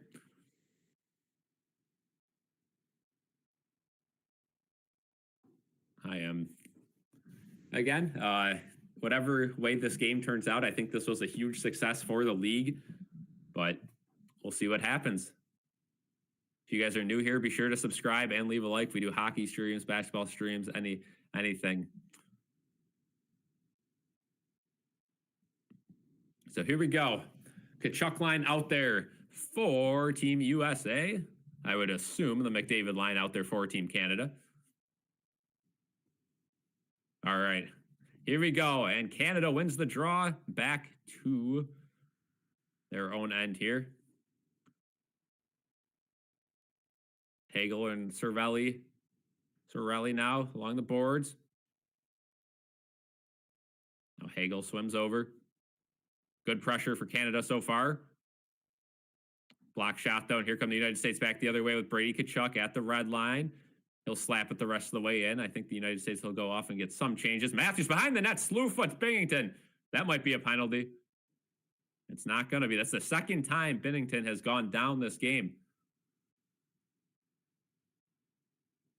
Again, the puck was nowhere near it, but Matthews slew-footed him. Jacob Slavin now in the corner. Eichel for the United States. He turns it over in front of the net. That one gets blocked in front. Eichel lost his stick, though. And that's a bad turnover by Boldy. Now Canada in front of the net. That one deflected wide. And we get it back to the point. Tays. Right in front of the net. Oh, another great chance there. McDavid has the puck in the corner. Plays it back to Tays. Tays, and he gives it up. Oh, almost dangerous there. Gunsel puts him into the boards hard. And Gunsel is still chopping over at Tays. Now it gets played up to Slavin. Slavin's pass goes nowhere. McDavid picks it up with some speed right down the middle. He gets a quick shot, but that one goes wide. Braden Point now in the corner for Team Canada. He'll play it behind the net, and both teams are going to get some changes in now. Played back behind to Slavin. Slavin. His pass trickles to center ice. Canada back the other way. And now JT Miller back the other way. This game back and forth, back and forth, back and forth. JT Miller chases Doughty into the corner. Nice hit there, but Canada with Crosby will get possession of it. More back and forth now in Canada, but Sam Reinhart gets it to center ice, and he'll bat it the whole way, and Halibut gets a stick on it, and he's caught out of his net. dangerous play there, but the United States with Zach Werenski able to play it down. And oh boy, JT Miller in front of the net to Crosby. That would have been a terrible one, but the United States come back with some speed the other way. Oh, huge hit there, and we got an injured United States player. No whistle, no penalty. Now we have a whistle, but it is an injury. See who went down. JT Miller went down, and he's already up, but he's got one glove off, and he's holding his face.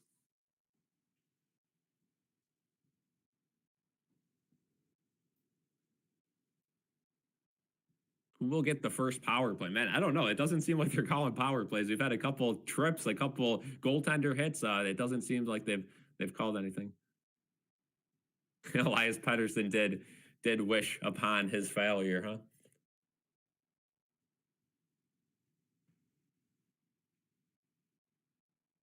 So Canada, definitely the better player. And yeah, it looked like the puck just got up on JT Miller there, hit him in the face. So he should be good to go, but he's on the bench now as the United States win the draw. But Hellebuyck's pass goes to Sam Bennett.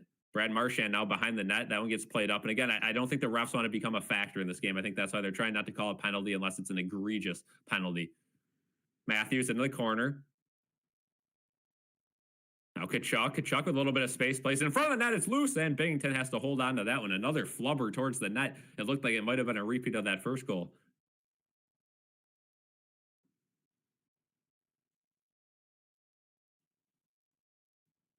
Yeah, Kachuk, his pass in front of the net went off of Binghamton's stick, and he had to hold on to it there.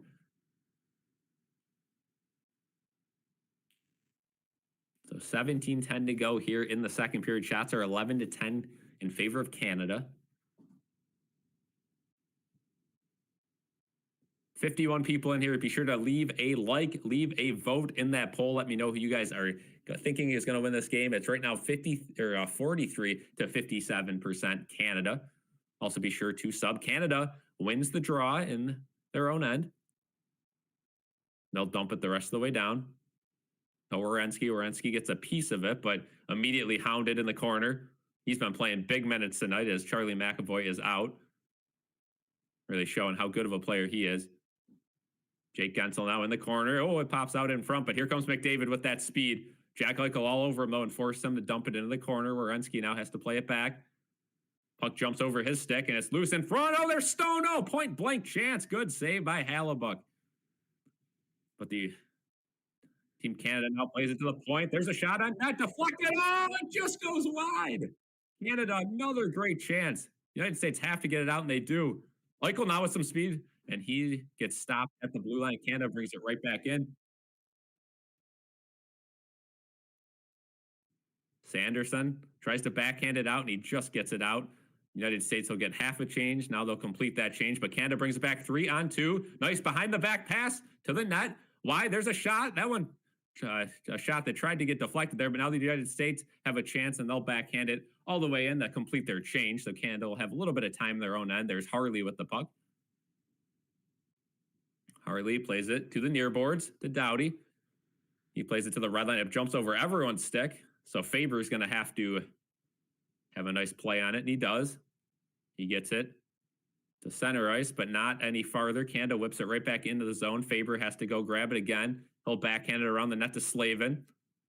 Slavin up top. They say no icing, so it goes all the way back to the Canadian goaltender, and Canada will bring it back up. And that goes right back to Hellebuyck. So goalie to goalie there. United States failed to clear it.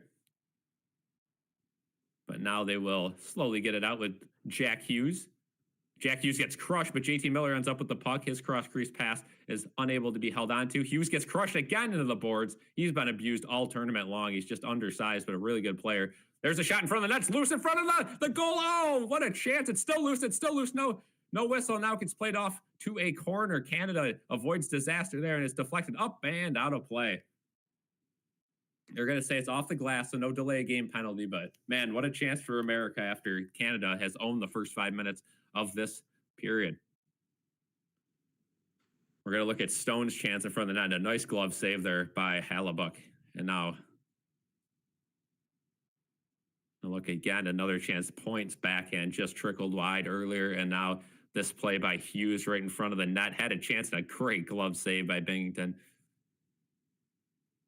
Matthews wins the draw, but oh, nice backhand pass. Oh, my goodness. But Matthew Tkachuk was not sitting for it. Now he stick lifts the Canadian defender, but to no avail. United States can't keep it in. Now Canada, has a one-on-one chance back the other way with, Marchand. Marchand loses the puck, though. Good defense there. Brady Tkachuk with a nice big hit. And now Tkachuk is playing in the corner, making sure nobody's around him. He'll backhand it back. And the United States will have plenty of time to get this one out. Sanderson to Werenski. Werenski chips it out. Brady Tkachuk will take it the rest of the way in, and that ended up in the United States bench. And now we got some pushing and shoving. They want to go. They want to go. Taze and Tkachuk want to go. The refs get in the middle of that one. They don't want to see any fights. So we won't have any fights as of yet. Looked like we had some gloves dropped, though, but the refs immediately got in the scrum. So a whistle with 14:13 to go. The puck was in the bench. And if you guys are new, leave a like and subscribe and leave a vote in the poll. Canada's up 59% now.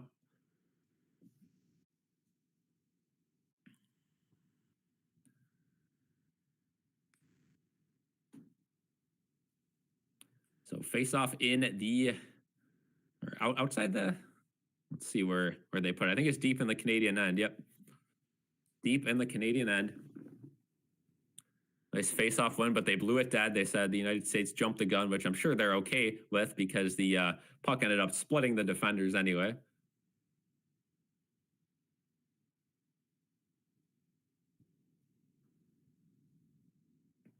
You got some United States hats behind the bench, if you know what I mean. So Canada wins the draw now, and that one gets Harley's breakout. Does not go anywhere. Again, he's been having a rough go at it tonight, not expected to play, and all of a sudden he had to play. So you can only imagine what's going through his head. Again, 23 years old. Boldy put some pressure on, and they're going to say that's still on sides. No, Gensel just off sides. Now we got some pushing and shoving. Harley and Gensel getting into it. So here we go. This game's finally starting to get physical consistently. Boldy now shoving Stone. The refs in the middle of that one. It looks like we have the ice crew coming out, so we'll probably head to commercial. Yep. So commercial break here with 13:51 to go in the second. What a game so far. Could go either way. And if I had to, I picked the United States to win this game, but I will say Canada has looked like the better team.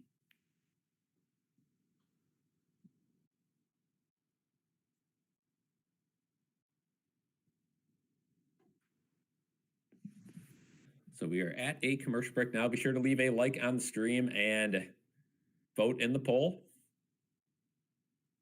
Let me know in the comment section below your final score prediction.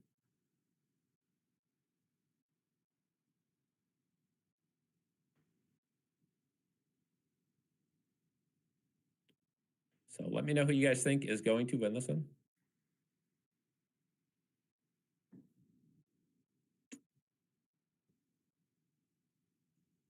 We do a little bit of a look in here. We have gained some subscribers tonight as well. Again, be sure to leave a like on the stream. It takes 2 seconds. We've gained quite a few subscribers, though, so thank you guys for that one. Up to 2,661. Let's continue to grow that number. I know you guys can do it in the chat. Again, thank you to Coyote for leaving the donation. We got that goal out of the way. Now we just are on to likes and subscribers. Thank you guys for just being here, though. Of course, that's the biggest thing. All right. So still at commercial break now. The United States had a couple of chances there, but Canada with a majority of the puck possession and zone time. Again, it would be nice if I was in the actual press box. They were handing me, up-to-date notes about the shots, zone time, all that. But we're making do with what we got right now. Just going by the eye test. But Canada definitely the better team so far in this period as we return from commercial break. And again, this is just great for the game of hockey. Hopefully, we continue to have new viewers tune in later in this game. Whole lot of USA hats and merchandise behind the bench there for Team USA. So we are doing a mid-game interview with Sullivan now, the United States coach. talking about the physicality and kind of how this team is full of pests, including the Kachuk brothers. And that's not a knock on them. That's, they are a pain to play against. Kachuk brothers having a heck of a tournament physically and on the point sheet as well. But here we go, getting ready to drop the puck. United States win the faceoff there. Played into the corner. Stone now up top to Braden Point. Braden Point gets it to the red line. Hallebuck now has trouble with it behind the net. But Brock Faber able to grab it off his stick, and it's given to Slavin. Slavin now to the corner. And that goes all the way down the ice, and we will have an icing. Yeah, a whole lot of MAGA hats behind the bench. And the United States heavily favored in the crowd today as the game is in Boston.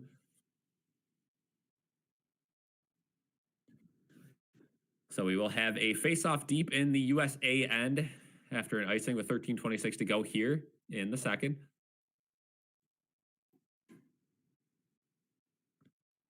Big face-off win for the U.S., but they can't clear the zone. Cal McCarr keeps it in.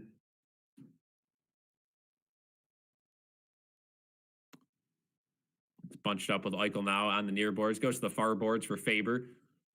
Faber gets a stick on it, and he gets his stick lifted by Crosby, but a good job by Boldy to follow up on that. And Gensel gets a stick on it.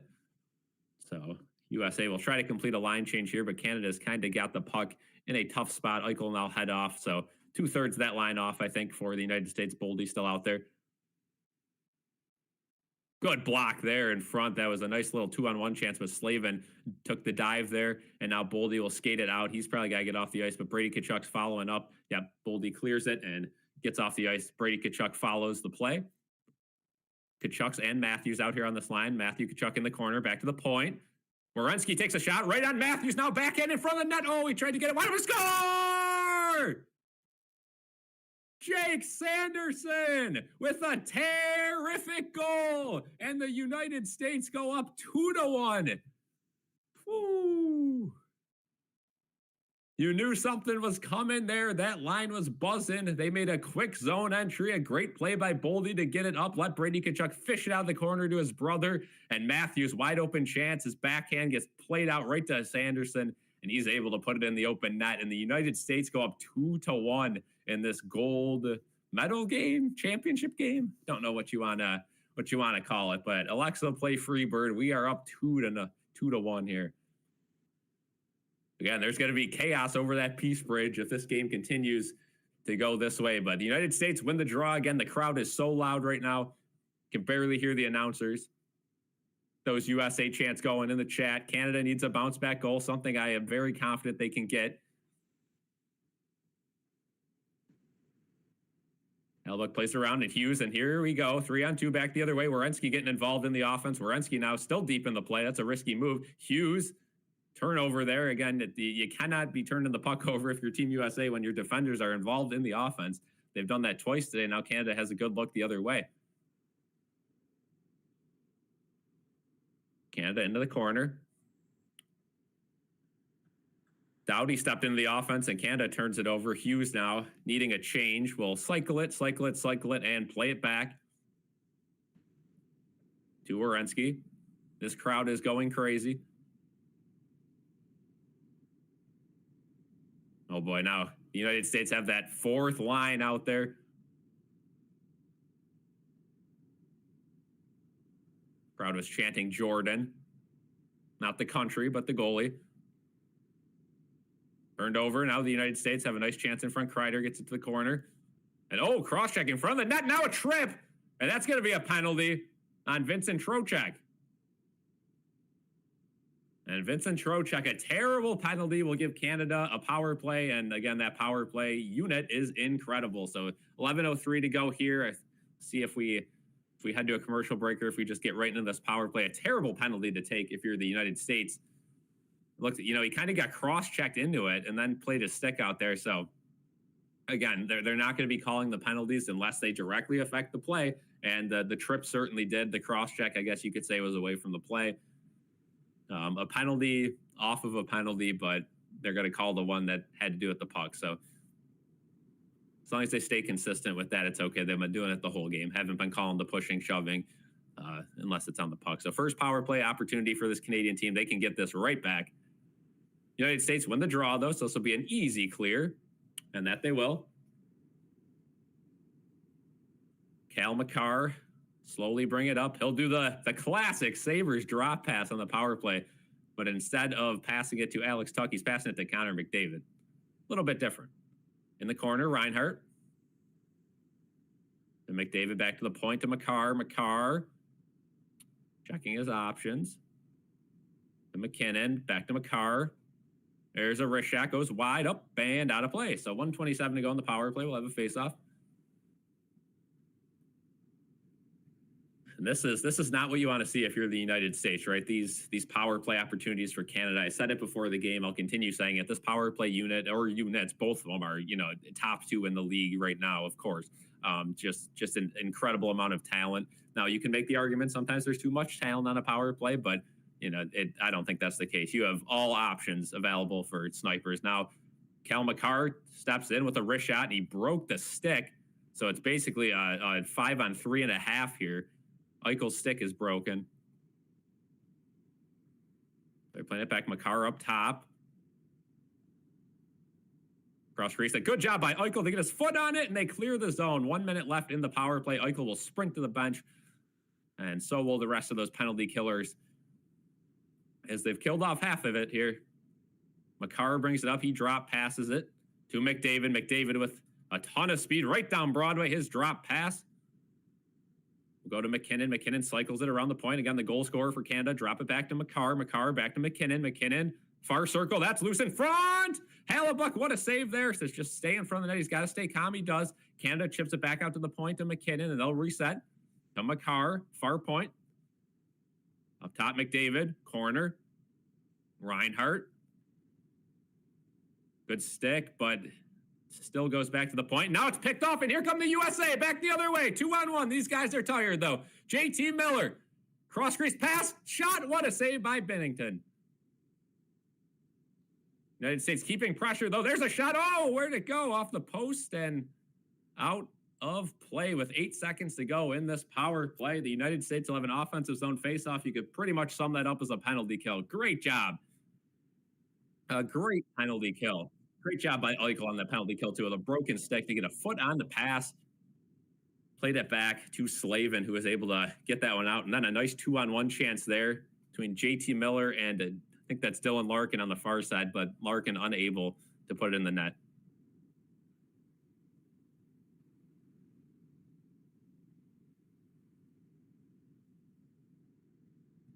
Owen says, got to stop booing the anthems. I agree. I think that'll probably end after this game for sure. So that's the penalty kill. USA will clear the zone one final time. Big hit by Eichel on the back wall there. And the United States will play the puck in their own end. Quick outlet. Did that hit a stick? It did not. We're going to have an icing. But the United States have a fresh group out there, so it doesn't really matter for them. With 8:44 to go, shots are 15 apiece.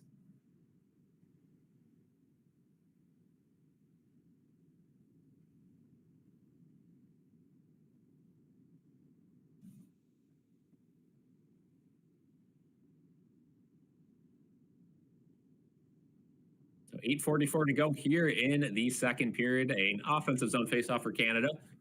Braden Point versus Jack Eichel. And as always, the ref pump fakes the face-off. So we'll have another one. Another thing I think the NHL has to figure out is face-offs. There's so many freaking pump fakes on the face-offs. We got a lot of new viewers, but here come the USA off a fortunate bounce, 2-on-2 back the other way. There's a shot on net, trying to draw a rebound for Brady Tkachuk, Matthew Tkachuk, or Vincent Trocheck, I think that was, but Tkachuk in front of the net. No, he's holding his head. I think he's fine. Yep, Tkachuk skating away from it.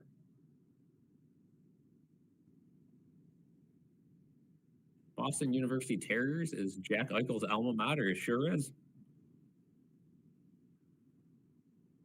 Yeah, Owen, but I mean, the thing with this is, I mean, this tournament cannot come at a more perfect time, and I've been harping on it all night. I mean, this is You know, the NHL couldn't have dreamed of a better scenario to have United States versus Canada in a hockey championship game than right here, right now. So they got lucky. We are at a commercial break, by the way, so no one's missing any action here. United States lead Canada 2-1.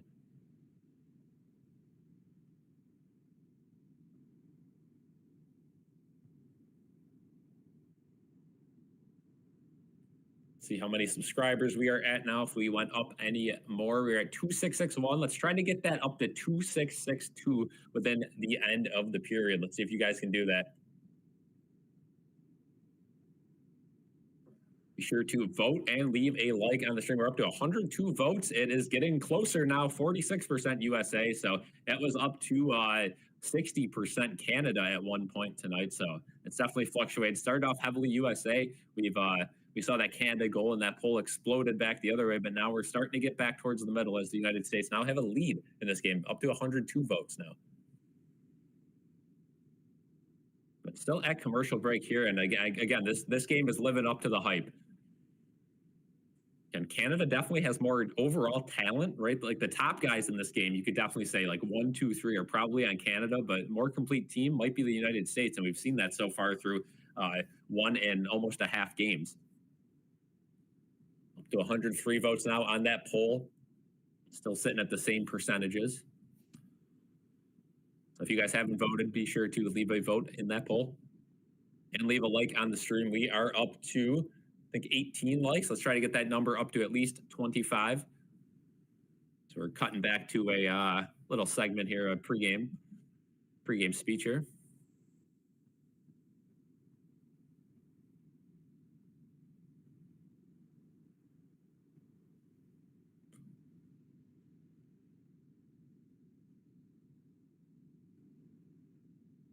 And I do have the ESPN broadcast on, so I'm sure on TSN and all that they're showing more behind the scenes of the Canadian team, whereas we're getting a United States.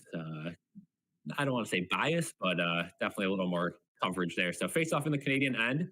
Matthews loses the draw though. And it goes all the way down deep into the United States end, where Sanderson will have it. He'll slap it to Larkin. Larkin gets to the red line. He'll slap it all the way in. Bennington holds on to it. He'll play it to Sam Bennett behind the net.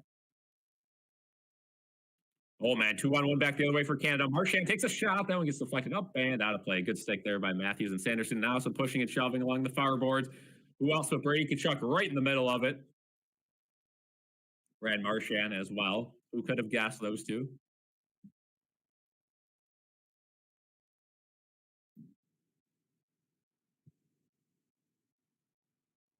Thank you guys for the support. I appreciate it. I appreciate it. Good to see new people in here as well tonight, and a lot of the OGs as well. I appreciate all the support. Again, massive game for hockey, massive game for the NHL, massive game for these two countries. So glad you guys are joining me for this momentous occasion. But shots are 16-15 now in favor of the USA. 8:11 to go here in the second as we have another face-off awaiting us.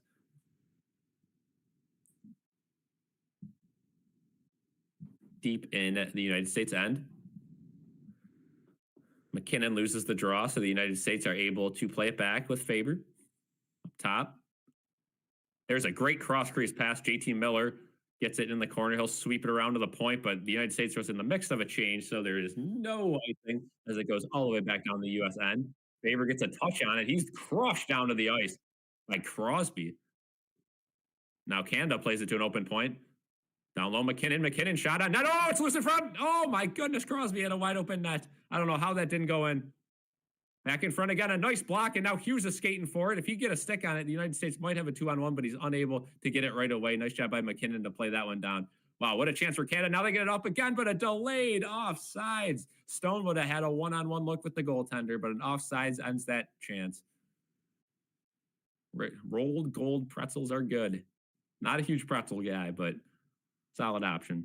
Oh, Crosby had a wide open net, and Slavin was able to get the stick on it to stop an easy goal for Crosby. Unreal job by Jacob Slavin to prevent a goal. Hallebuck was beat on that one. So now the faceoff comes into the United States end. Eichel will be on the faceoff. See who Canada throws in the circle against them.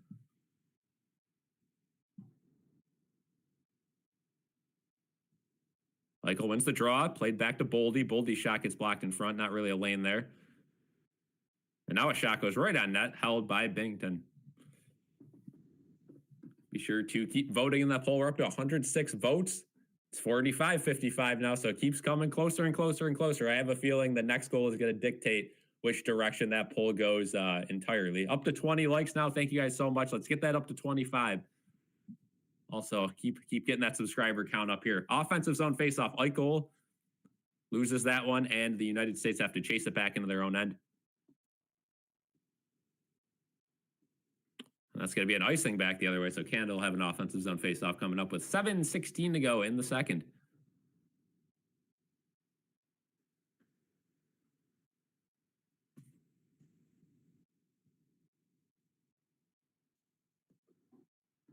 Up to 2,666 subscribers. Awesome to see. Thank you guys so much for that. Let's get up to 2,670 tonight. Let's do it. Still plenty of game left to go to get that mark.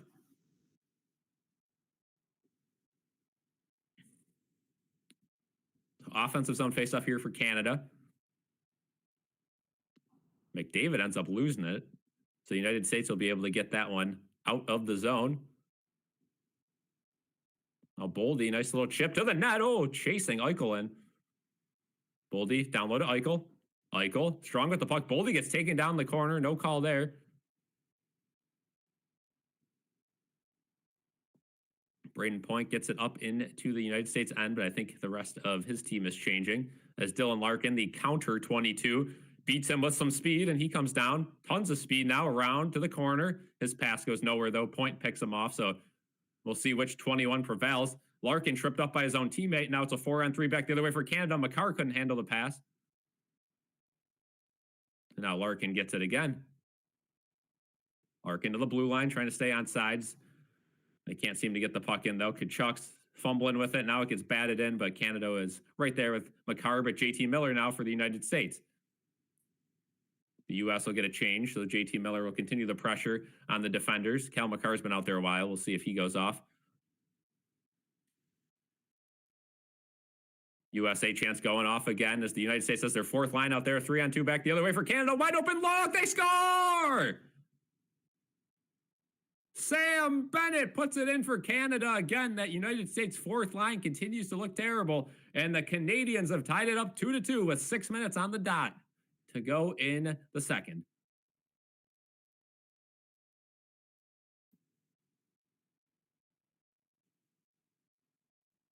Just a bad breakout pass there, and then I don't know what Adam Fox was doing. He just went the wrong way, and Brock Nelson beat who else but old man Brock. Again, why is this fourth line a thing? I don't know. The United States would have this game if they didn't put together the retirement home fourth line, but every time it's been out there, it's been terrible. Trocheck takes a penalty. Nelson not back there, and Chris Kreider just looks like a snail. But a big goal there for Canada, and they've tied it up. Now Halibut gets it. Puck that skipped up on him. He will grab and hold on to that one with 5:51 to go in the second. Big goal for Canada. Shots are evened up at 17 as we head to a commercial break. Just snuck it short side over the shoulder there on that goal.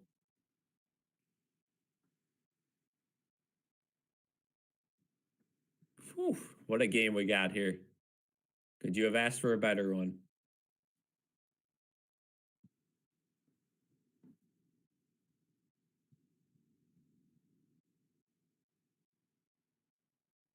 And be sure to keep liking and subscribing.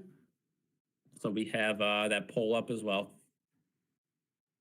Up to 2,667, 3 away from 2,670 subs. Let's get there tonight. So let's see if we see how many likes we're at now. We're up to 20 likes still. Let's try to get that up to 25.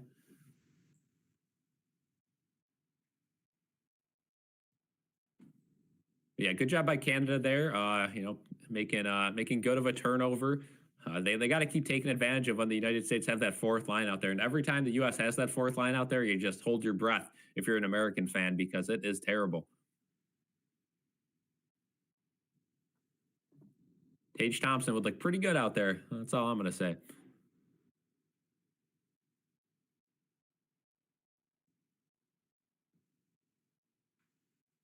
But again, the winner of this game will have to defend the championship at the Olympics next year. Again, NHL players making their anticipated return to the Olympic Games. And of course, after those Olympics, the Olympics will be coming to the United States for the summer. Had a commercial break right now. 66 people in here right now. Again, be sure to leave a like, subscribe, donate if you would like. We still have that donation goal available. Thank you, Coyote, for hitting that one earlier on. And also vote in that poll in the chat. Right now it's pretty close, 108 votes. Let's get that thing up to 110 votes. They've adjusted the shots to 18-17 now in favor of the United States.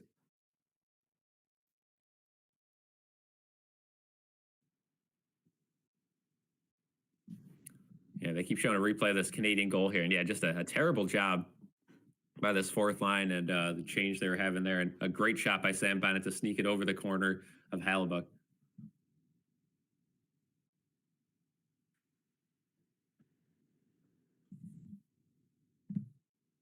So offensive zone faceoff for Canada here to start the game back up. McKinnon against Matthews. That one slips to the middle of the ice, and Canadians are going to have a chance here. They play it back to Harley. Harley at the point, takes a wrister. That one gets blocked in front. And the U.S. can chip it out. Crowd booing the announcement of the goal.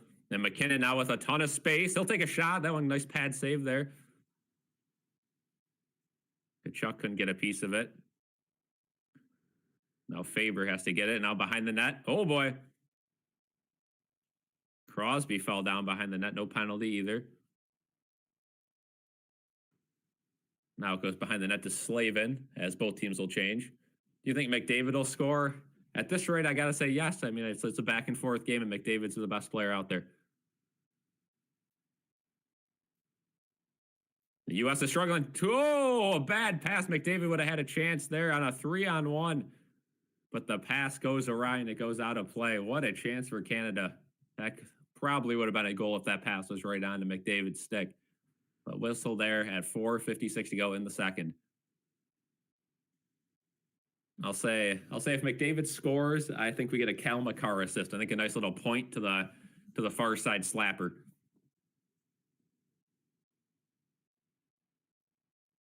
So face off just outside of the U.S. end. Braden Point gets tossed. So it'll be McDavid against Eichel.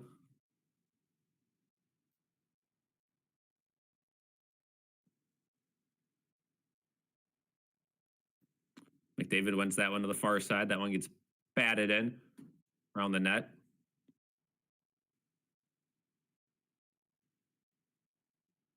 Now the U.S. will have plenty of time in their own end.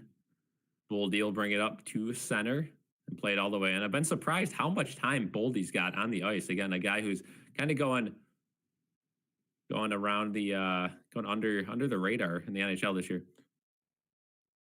Now the United States slap it all the way down. That one's going to be on net, so it won't be an icing, and Bennington's going to have to hold on to it. And something was thrown onto the ice, it looks like.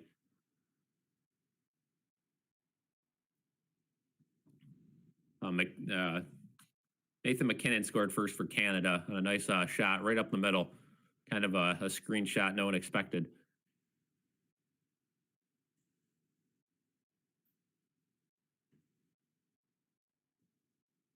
So offensive zone face-off here.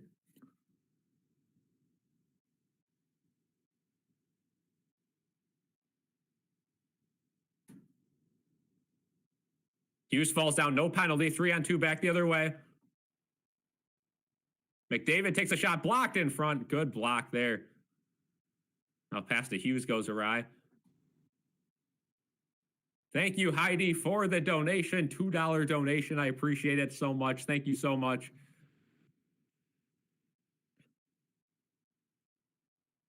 W's in the chat. W's in the chat.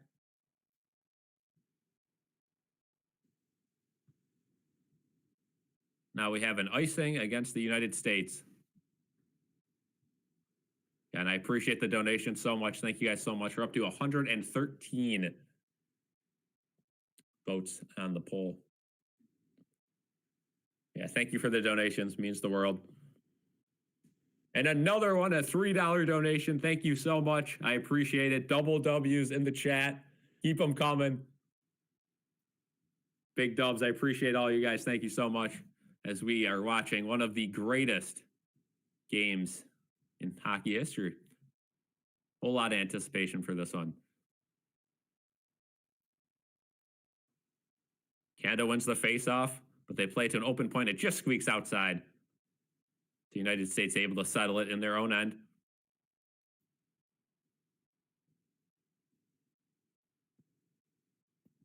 And the U.S. played all the way in. Matthew Tkachuk putting some pressure on Parenko. Parenko will now carry it up with some speed. This pass doesn't really go anywhere, so the U.S. will take that one back. There's a breakout pass. Oh, it would have been a nice one, but it just hits a stick and goes down. Could have set up a nice 2-on-1.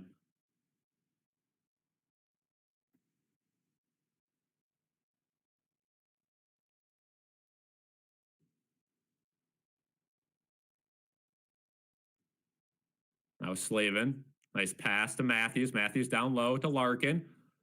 Larkin plays it around. Marchand able to get on that. He's crushing the ice, but a 2-on-1 back the other way. Great defensive play to break that one up before it could even develop. And now we have a whistle, a hand pass.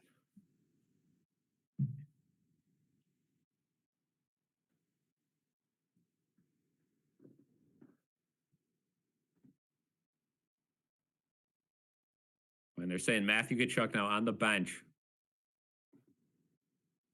Unable to go out there right now. Might be injured. So again, he's been nursing an injury. So Chris Kreider's been getting a few more lined shifts.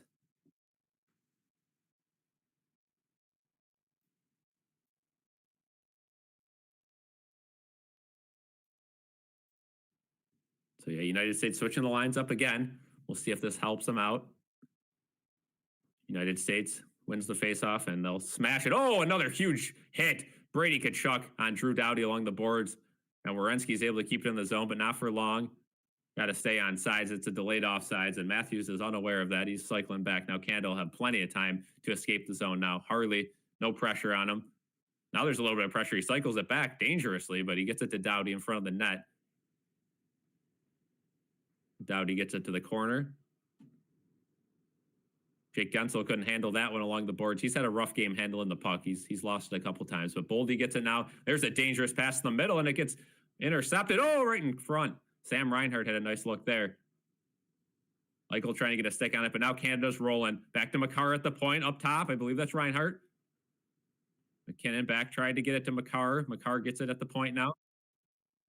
Jake Guentzel can't handle it, but Eichel picks him off. If Guentzel can get a stick on it, which he can, they can easily clear it, and they do.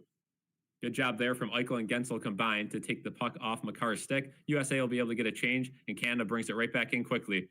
Crosby trying to pressure Hallebuck behind the net. The U.S. will bring it up now with some speed. Slavin to the red line, all the way in. They'll chip all the way in now.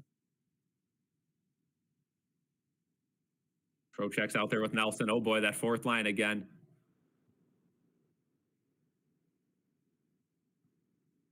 McDavid, good luck. Oh, what a save there. Didn't get the right shot. Still behind the net, though. Canada's ragging this fourth line. Good job by Faber, and now the U.S. are able to clear it and hopefully get a line change. And another donation in the chat. Oh, Kist, thank you for the 5-bomb. Thank you so much. More W's in the chat. W's in the chat.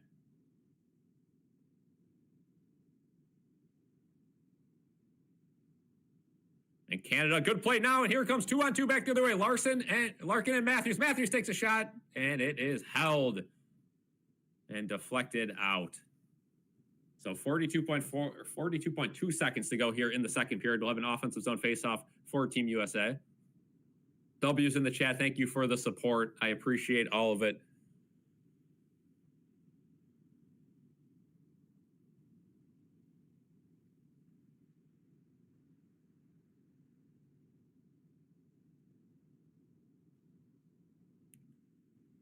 We are at 2667 subs. Thank you guys so much. and at 20 likes. Thank you guys for the continued support. Offensive zone faceoff now with 42 seconds to go in the second.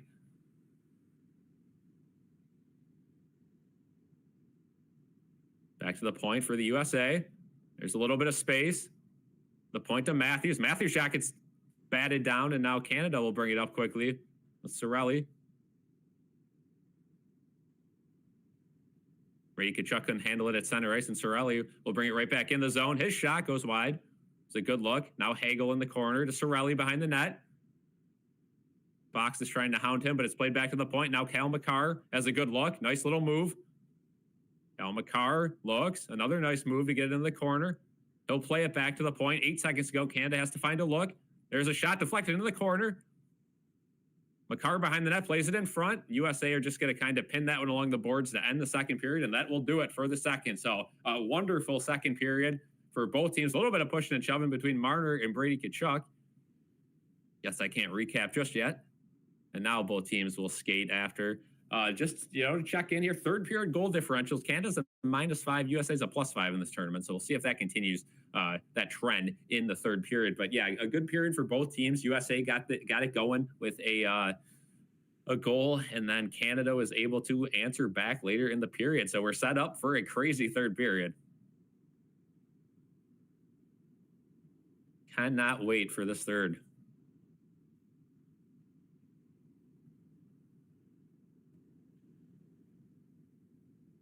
And if you guys are new here, smash the like button and subscribe. Helps us out a ton. Thank you guys for all your donations as well. It means the world. Have a fun time doing this, especially in big games like this. Of course, this one could go either way. So much on the line in this game. Again, we haven't had a best-on-best tournament in over 10 years. And we will see another one next year. So we're trying to do a lot of hockey. So any of you guys in here that are new hockey fans trying to get into it, keep an eye on hockey. Watch the end of the NHL this year, and definitely tune in next year for the Olympics. We'll see a lot more nations. And then in 3 years, or I should say 2 years, because next year's the Olympics. The year after, we're going to have a tournament with even more teams. So it's going to be even better than this with just the 4. We're going to see a lot more talent.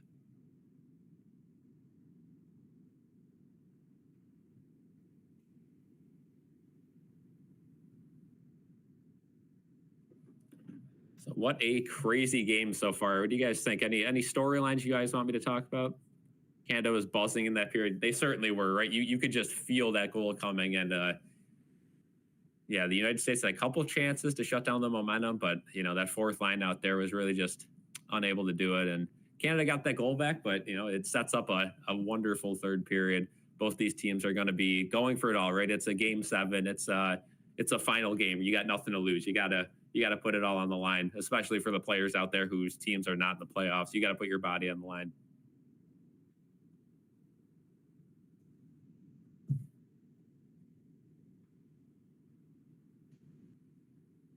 Absolutely have to put your body on the line for this one.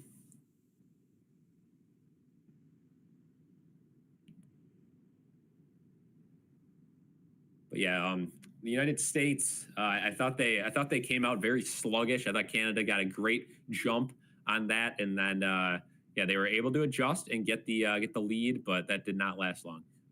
Great pass by Marner, great finish by Bennett. Yeah, that was a great goal. Obviously, recognizing the U.S. was in a line change, and getting that fourth line out there, they took advantage of that, going all attack, and yeah, what a shot to beat them. A short side over the shoulder. I mean, you're going against one of the best goaltenders in the league, and he made it look easy.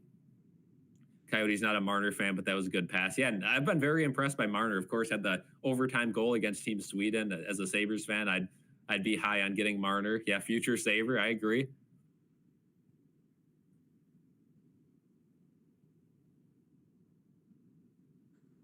I mean, that'd be pretty sick. Again, Mitch Marner, a well-known Buffalo Bills fan, so it's it's in the mix. CB says, how long until the game is finished? First time watching these. Okay, so we have a 13 more minutes until the pucks drop for the third period, and then it's a 20-minute period. Game time, it probably takes around 30 minutes with all the commercial breaks and stuff, maybe 35, 40 minutes. If the game is tied, it will go into an overtime period where the first goal wins. So you're probably looking at it should be over by 11 o'clock.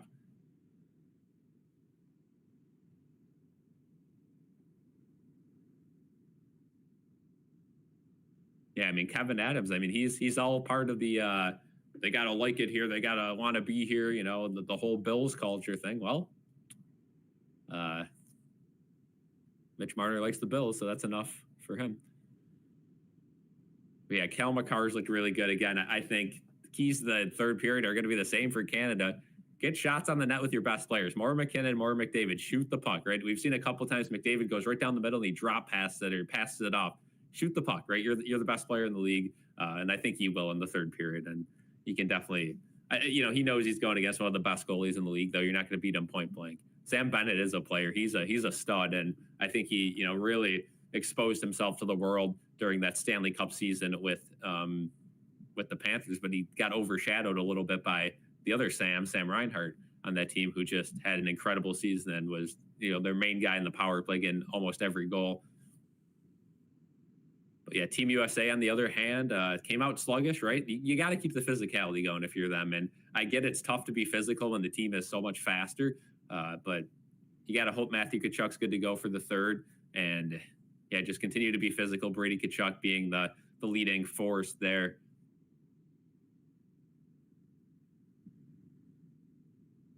But man, I mean, this Canadian team has been so fun to watch during this tournament. So even if they're not able to get the win, I mean, that might be the best team ever produced. Yeah, Matthews has been quiet, and I think the issue with Matthews is he's not a super fast player. So you put together these superstar teams where everyone's super fast. Matthews just can't catch up a little bit. So again, he's a really good player, and when it's NHL versus NHL, he's able to outskate the bums and obviously use his, you know, true skill, which is like puck handling and shooting and all that and playmaking. But right now, it's just such a back and forth game. Matthews isn't one of those guys who's going to outskate you down the middle like a McDavid or McKinnon. So I think that's the issue right now with Matthews.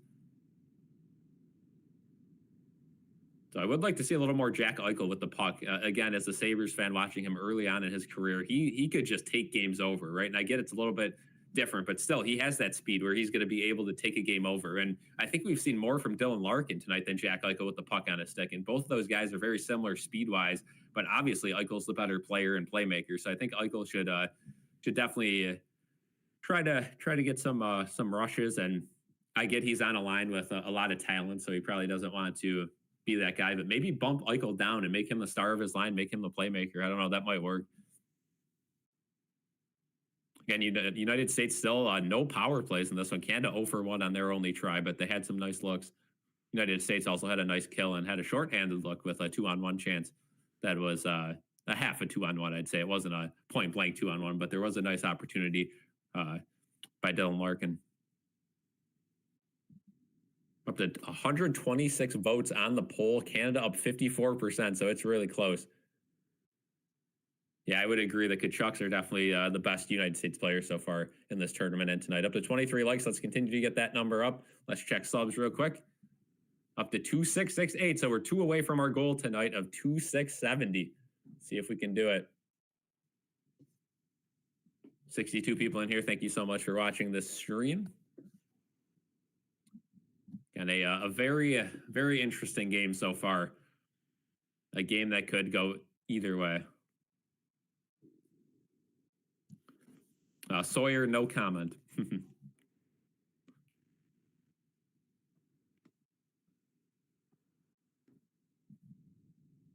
yeah, I mean, this has been such a great tournament for the sport of hockey, and you know, it's almost sad that we only got 1 period left. But after this, the NHL will continue. It's the rest of the season, and I'll be watching the Sabres games. But you know, it's depressing to watch Sabres games, so I probably won't be watching any other teams play until the playoffs.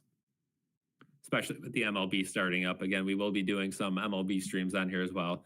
Baseball is definitely one of my favorite sports. Albany had a huge win against Maine tonight. Nice. Sawyer, how's Albany doing so far on the season? Are they a good team or? Yeah, college basketball is going on. March Madness coming up too, but you know, it's a perfect time for hockey to take over right now. The NBA is just getting back, you know, not super close to the playoffs just yet. MLB hasn't really got started yet, and obviously football over. College basketball hasn't started March Madness. The US or the NHL has to take advantage of this time of the year every single year going forward.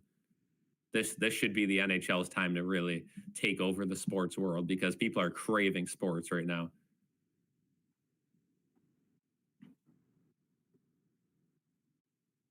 So from a league that does a terrible job marketing, usually they've done a good job this year and got a little bit lucky with everything that's going on.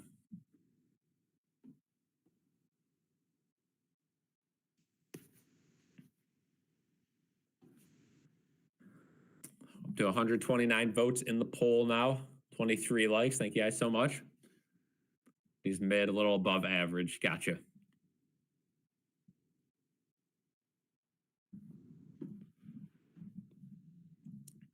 So yeah, still around 7 minutes to go here until the third period. We're approaching the most important period of hockey in 10 years, potentially more than that, depending on what you guys would consider important. Stick and puck is back. We'll have to see. I mean, the U.S., they've been experimenting with lines. They know Matthew Tkachuk isn't full. We'll see how much ice time he gets in the third period. Only 6 minutes and 47 seconds of ice time tonight for Matthew Tkachuk. So obviously that injury is still giving him grief, and they're probably being a little bit precautious too, saving him for the third.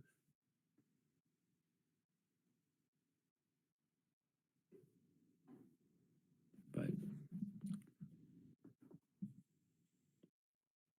yeah, it's a big game. Lots of people in here. Thank you guys for joining. Of course, trying to grow this channel, trying to reach out, stream some non-Buffalo stuff too. I know a lot of people like to watch these, so thank you guys for being in here. Thank you guys for spending tonight with me. It's been a fun game. Again, goals galore so far, 2-2. You have a potential for an overtime game. I know Coyote was talking about that in the chat earlier. An overtime game would just be incredible. I mean, again, keep in mind it's a 5-on-5 overtime. It's not 3-on-3 like the group stage was in this. So we won't have any craziness in overtime per se. It'll probably, if it goes to overtime, it'll probably be just a regular kind of bland goal, but it won't be bland because there will be quite the celebration. But let's not get ahead of ourselves because we still have 20 minutes of game time before we get to that point. And there could certainly be goals. It's not like soccer where they're going to be playing a tie, right? This is full bore for 20 minutes. Whoever has the most goals in this period wins the game.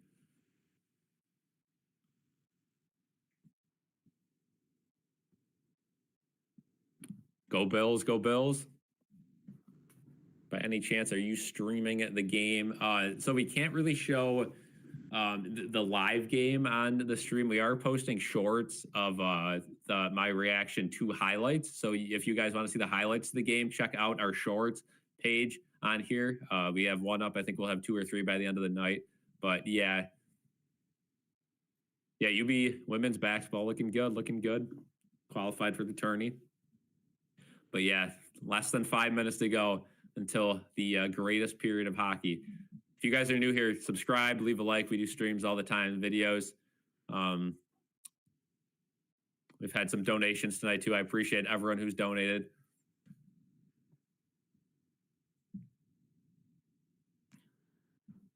Got 77 people in here. Again, this is make or break for these two nations. I mean, bragging rights galore. Again, it's not even for money. Like, these guys aren't, there's a little bit on board, but these guys are playing for their country. This was supposed to be a fun little thing, and it's turned into one of the craziest tournaments I've seen in some time. Who I think is the best U.S. player tonight? I mean, I got to go with Brady Tkachuk. I mean, he's got the goal. He's got a couple big hits. He's just a distributor out there, and he disrupts the play. He's just, I don't know. Even when he's not doing anything with the puck, after every whistle, he's getting in, he's getting physical, he's chirping. That's so valuable to a hockey team, especially when it's a player who can put the puck in the back of the net and kind of stand up for what he says out there, right? Every team's got that physical guy, but if that physical guy is getting 5 points a season, you're not going to listen to him. But when you're a guy like Brady Tkachuk who puts his body on the line and backs it up with his play, that's just something that's pretty rare. But that being said, after this game, Brady Tkachuk goes back to a division rival and, kind of a dirty player. But for this tournament, we got to root for him, right? This the most watched BSC stream ever? I don't know for sure. I don't. I'd like to say no. I think there's been like this. There's definitely been maybe a Bill stream that's had more. But I don't know. We'll check out the numbers afterwards. There's also been some.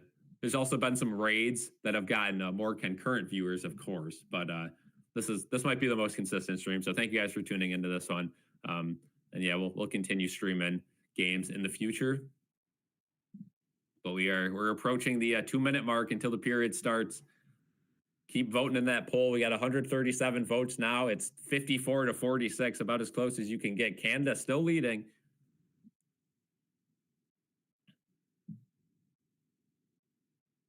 I think Canada's got the edge right now. I really do. I think if I had to pick right now, I'd say Canada's got the momentum. But pregame, I did pick the United States.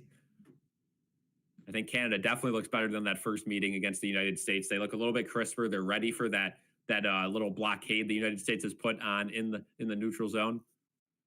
Next stream idea: Leicester City versus Brentford. You could do some Premier League streams. It would be me sitting here going 17 has the ball. Passed it to 15, but we could do some soccer streams. Of course, Leicester, it's my team. One Sabres game in the insane year had in 23 had 65 viewers, but not higher.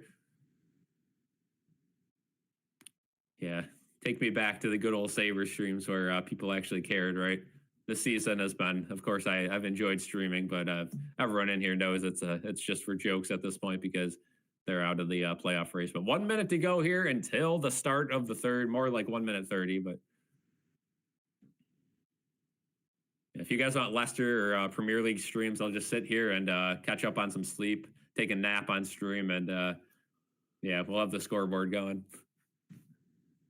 Let me know. You guys in the chat right now, we got a lot of people in here. What would you like to see me stream next? Whether that be different sports, different teams, let me know what you guys would be interested in as we approach the third period. Amerks streams, that could be the Amerks, unfortunately. The way to stream AHL games is pretty janky. It's like AHL TV through some other website, and you have to pay an insane amount of money to watch them. So maybe towards the playoffs when they're on MSG. Matthews' game winner would send Canada off a cliff. Yeah. Didn't post all the goal shorts. So I'm not doing that. The editor's doing that right now. We'll Jaden, if you wanna put up more shorts, you can definitely do that. We'll have by the end of the game, we'll have all of them up. But I think we only have the first one up right now. It is tough though because we do have a lot going on here.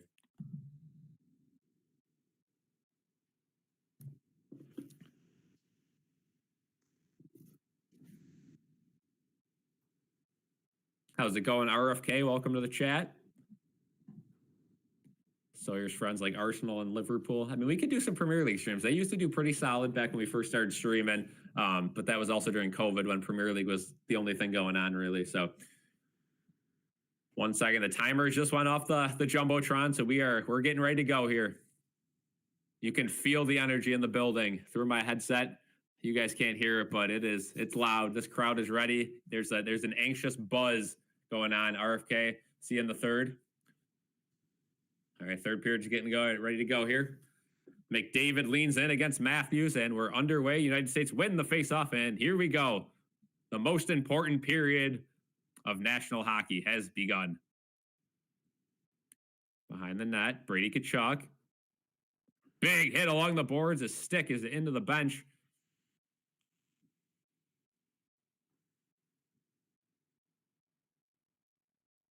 Now Canada back the other way with McDavid. Matthews strips him of the puck.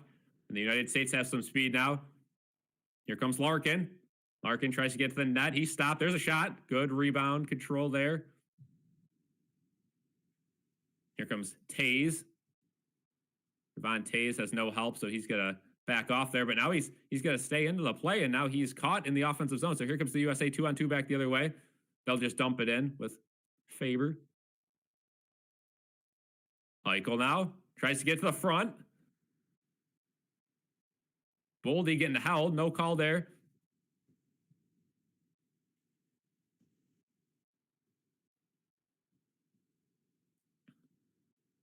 Now to center ice. Gensel now to the red line for Werenski. Slap it in. That one takes a funky bounce, and Canada is able to pick that one up with Hagel. Hagel. Nice pick off by Gensel. Fox now to center ice. It gets dumped right back in. Hallebuck has to come out of his net to play it. Hallebuck behind the net to the corner. And now it's back to Canada at center ice. They'll dump it in. Nobody's there. So Noah Hannafin has to grab it for Team USA. He'll backhand it around the end boards. And now the United States one-on-one chance the other way. Matthews, his shot goes wide. Good chance there. And now Sam Bennett will take it with some speed to center ice for Canada. Again, just a back and forth game, crazy game. Hallebuck behind the net. Oh, big hit there by Sam Bennett on Adam Fox, but he's able to clear the zone. So Parenko now for the United States. Marchand tries to get up to Bennett, but now miscommunication between Hallebuck and his defender, and Canada is able to keep it in the zone here. Slavin gets it to Matthews. Matthews looking for a breakout pass. He finds one. That'll go up to the red line and out. It's going to be chased in by Dylan Larkin.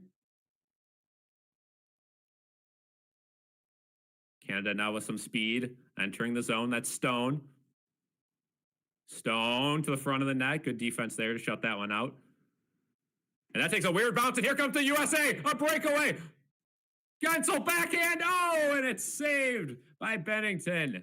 I think Makar was coming off the bench to cut that one off, so Gensel only had one option. It was a soft backhand shot, but what a chance for USA.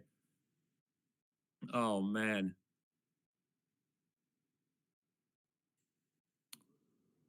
What a chance there, yeah. Reminded me of the Larkin goal from the other game, but whew, what a chance. Yeah, good job by Makar coming straight off the bench to shut that one down.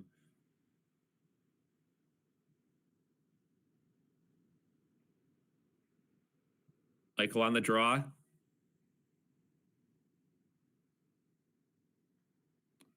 United States able to keep it in the end, but not for long. Now it goes out to center ice. They'll play it back and forth in their own end. Werenski.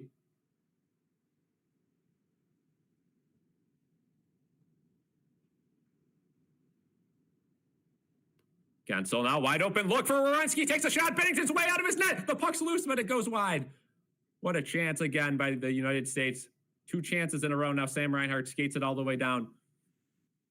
Sanderson has to play him off to the corner. Good job by Sanderson to take care of Reinhart. Now JT Miller plays it into an open wing. Cross crease in front of his net. A risky move.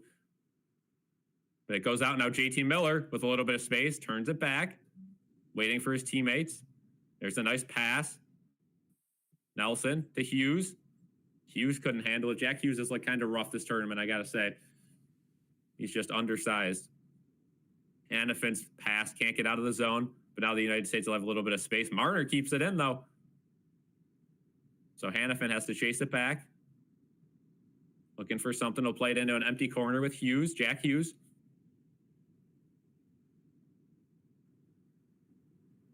Into the middle here. Back to Matthews. Matthews plays in the corner to Tkachuk. Tkachuk, oh, and in front there. Bennington had trouble with that one, but he makes the save. Matthews turnover to Hughes. Hughes tried to get it to the front of the net, but no one was there. Hughes to the corner now. Bennett fighting for it.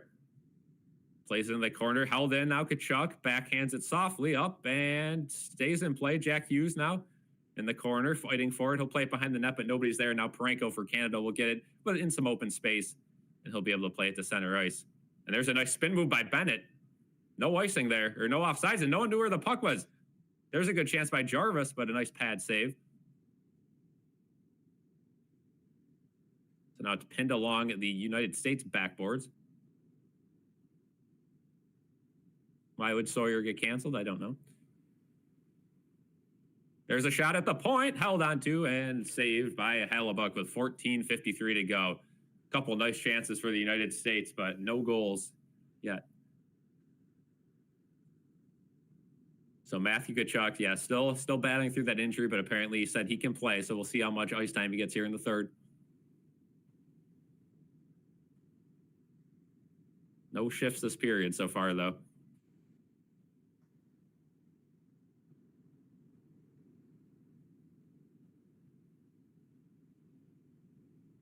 Trocheck against Cirelli. Defensive zone draw. Cirelli wins it.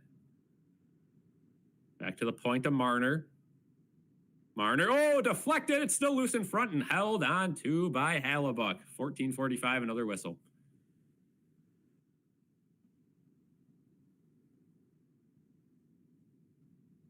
What a back and forth game.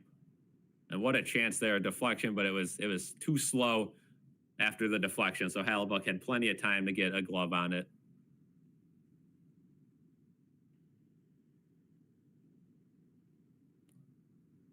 Canada wins the draw. That one goes in front.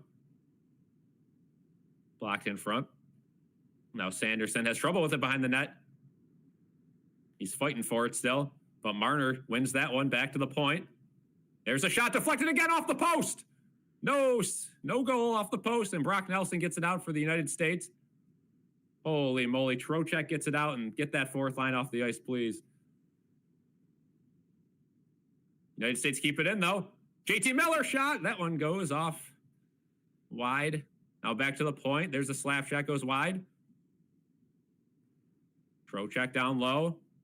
Nelson can't handle it. Now they will go off for a change of 14 minutes to go here in the third. Here we go. Crazy back and forth play. 22 shots apiece, as even as you can make it.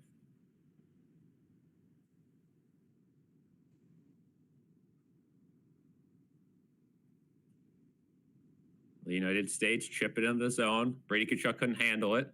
Puts a good hit on Doughty. Now the puck is lofted outside the zone. Faber gets it up. Now Matthews will chase it in the corner with Harley. Puts a good hit on him. And Faber's able to keep it in down low to Matthews. Matthews in front of the net. Oh, it chips right over the net. Jake Gunsel with a chance there. And Canada will clear it, but not for long. Slavin gets it. He'll put it right back in the zone. Gunsel chasing it back into the corner on Harley and Doughty. USA chance again from the crowd. Werenski now. Down low. In front again. Down low. Oh, it's loose. Oh, my goodness. How did that not go in? Bennington was on the wrong side of the net. It popped out right underneath him, but didn't go in. Back in the United States on now. Whew. Sanderson shot goes out of play, so we'll have a whistle here with 12:41 to go in the third. Holy moly, what a game. Going to commercial now.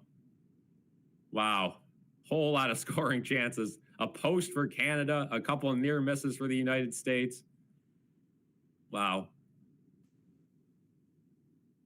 Oh, how did Eichel not put that one in? Just missed it. What a game.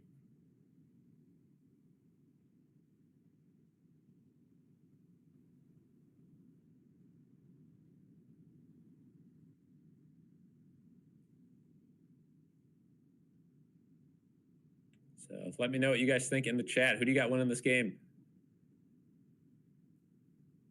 This has been a crazy one. Certainly been a crazy one.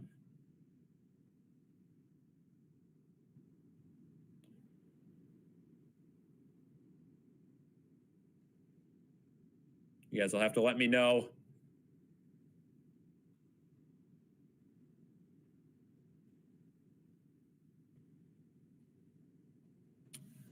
Sure to leave a like and subscribe if you guys are new. Also leave a vote. We're up to 150 votes in this poll, and Canada is up 53-47. It's getting close.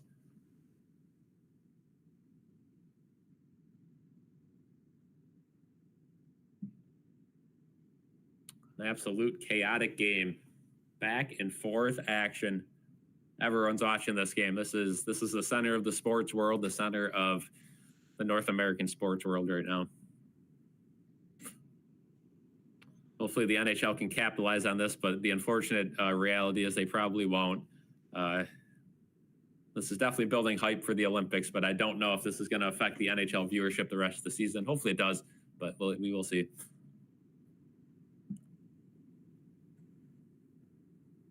To 25 likes, thank you guys so much. Let's see the subs.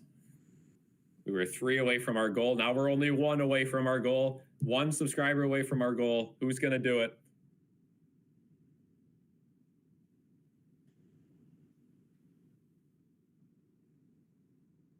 Again, they keep promoting this Ohio Stadium game at the Shoe, hashtag for the Shoe. You know. Blue Jackets taking on the Red Wings. That'll be a fun one. 67 people in here. Thank you guys for tuning in to the biggest hockey game in the last 10 years.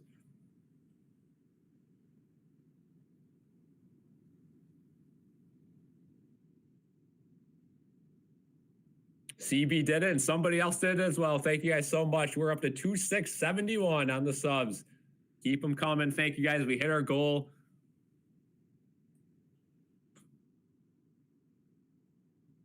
It is similar to that World Baseball Classic. MLB games once a week that we're planning on doing that at least to start the season. Icing now for Team USA, so face-off going in the US end. Yep, we'll be streaming some MLB games to start the season. See how they do. Try to build an audience of people who actually want to watch that. Because I know a lot of our subscribers probably don't care too much about the MLB, but you never know. We'll do some marquee games. See how they go. But right now we have 12:29 left of a very important hockey game. So we pump fake face off. Matthews wins that one. And the US are able to escape the zone. Larkin, down low, Bennington, way outside the net. Oh, USA went all out on that one. Canada goes back the other way now, 2-on-1. Here we go. Marchand, 3-on-2. It develops, wide open chance. Oh, a great block by Slavin. Great block. Jacob Slavin. And now the puck's along the boards, and we have a whistle as Taves was down covering the puck. So we have a whistle there. Sawyer likes the Yankees. I'm a Mets fan, but, both New York teams should be very good this year in the MLB. What a chance, though. Slavin gets down and blocks it. Would have been a point-blank chance for Seth Jarvis there. But a great block there. Second time or third time today, Slavin's been able to block it from his feet. Braves and Reds are playing at Bristol. Most attended baseball game ever. Yeah, that's going to be sick. The only issue is Bristol is... if you're sitting top row, are you seeing anything from that game? I don't know. Face-off is coming outside the zone now with 12:06 to go. Whew. Shots are 22-21. Now they keep adjusting them. So Canada lost a shot somehow. Canada wins the draw with McDavid, but it goes all the way down deep in their end.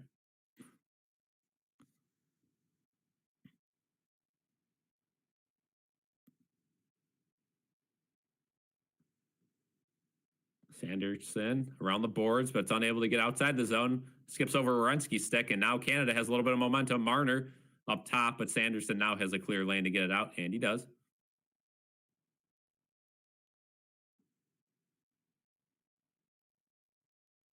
There's a nice stick lift, but Doughty able to maintain possession. He gets it up, no icing down. Braden Point putting some pressure on Sanderson. Sanderson skates away from him nicely and chips it up and outside the zone.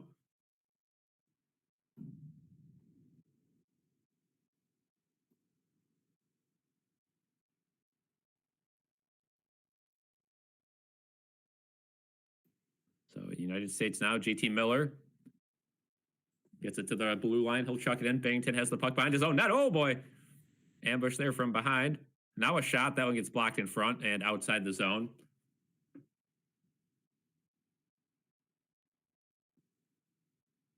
JT Miller, nice pass there to Hughes. Hughes has a shot, and that one gets deflected up and out of play. Whew. Nice chance there. Elisha says, go Yankees and go Mets. Big fan of the New York teams. Ooh. Yeah, so Tkachuk and Kreider not playing much at all, they're saying here. Matthew Tkachuk nursing an injury, and Chris Kreider just not talented enough, I guess. Again, Tage Thompson would look pretty nice right now on the ice. That's all I'm saying.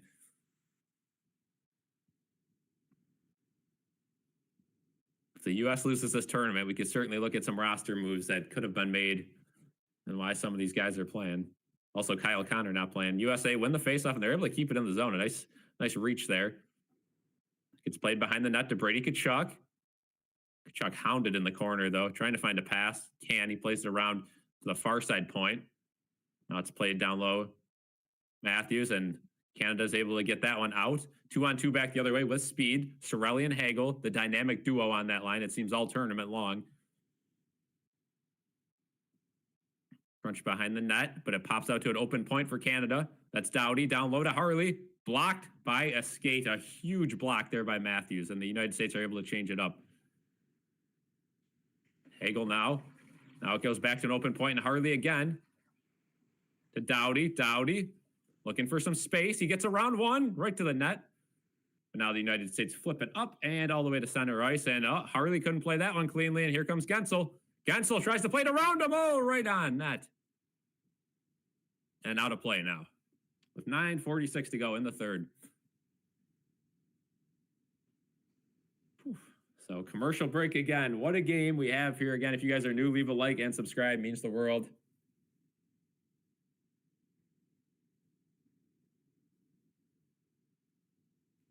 Up to 2,672 on the subs. I appreciate it.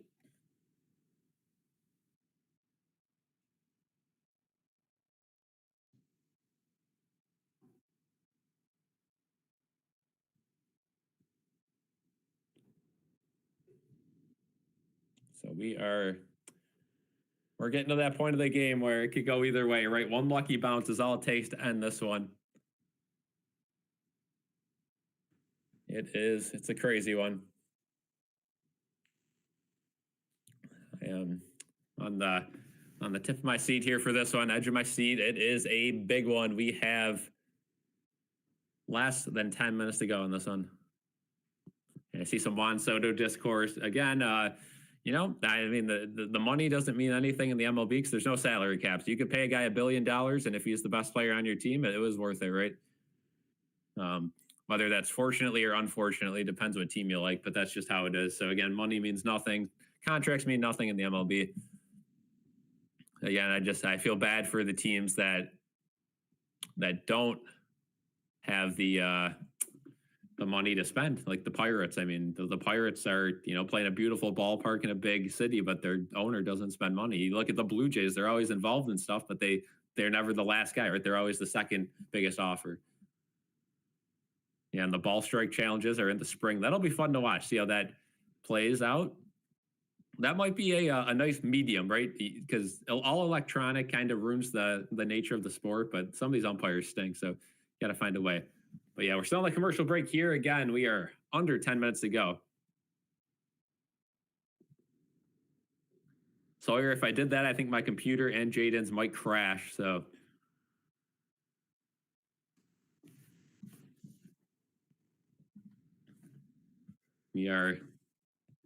The duo streams, I don't think are going to be going down anytime soon because both of us are running on pretty unreliable setups right now, and anytime it's both of us, it is laggy.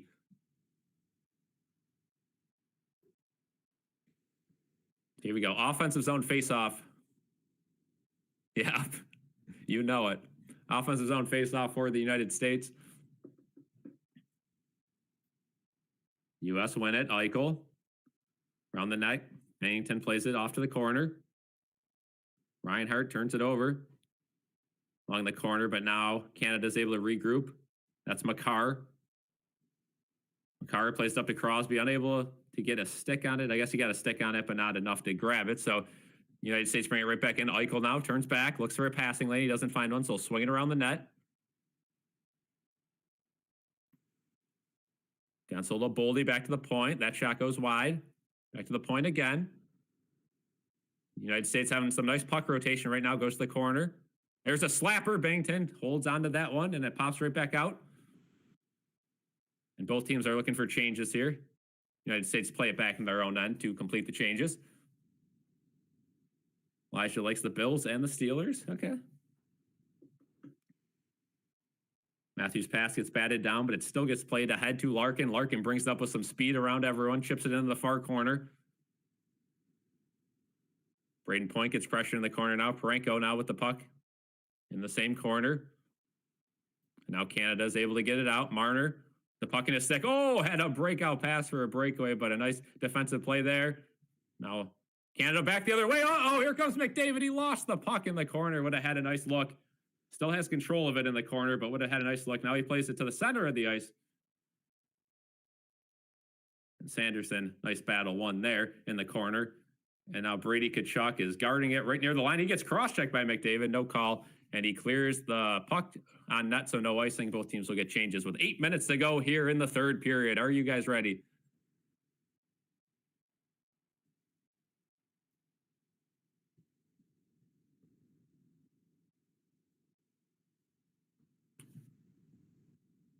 So Miller plays it to center ice.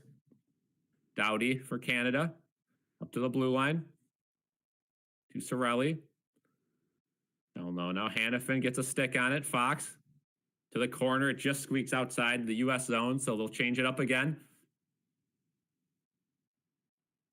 Hagel slaps it into the U.S. end. United States are leading in the shots. And here comes Kreider. He's hungry, but gets bumped off the puck. So interesting to see Kreider out there for the United States. But Marchand now 3-on-3 back the other way with speed. Nice sticks to bat it away. This game's picking up some speed now. Sam Bennett to Marchand. Now back to the point. There's a clapper. Oh! Hellebuyck was way out of the net for that one, but it stayed away. Now Sam Bennett pops out with the puck. Bennett to the point. Up top to Pranko. He'll do another slapper. That time looking for a deflection. Bennett up the corner. That one goes wide. And the United States were trying to change, but they couldn't because the puck didn't go outside the zone. And now it's whistled down and covered by Hellebuyck. A nice cover there. So Canada with some pressure here. 6:40 to go. Oof. The 27 likes. Thank you, guys. And 2-6-7-2. Let's get some more subs before the end of the game here. Thank you guys for hitting the goals tonight. Appreciate it. Patrick Kane should have been on the team, dude, as Captain America. Yeah, I mean, you got Chris Kreider playing. Anything's possible, right? Canada, McKinnon tries to get a shot in. Good job by Larkin to dig that one out, and the USA will get the puck outside the zone. Up to the red line and all the way through. And only one power play in this game. That went to Team Canada. They did not score. Sawyer, thank you for renewing the membership. I appreciate it. Hopefully you got your credit card situation sorted out. I know that's always scary when stuff like that happens with the credit cards. You never know what's going on. USA brings it back in the zone here. Larkin and Matthews. Larkin, he gets stripped. No penalty there. Fox now down low.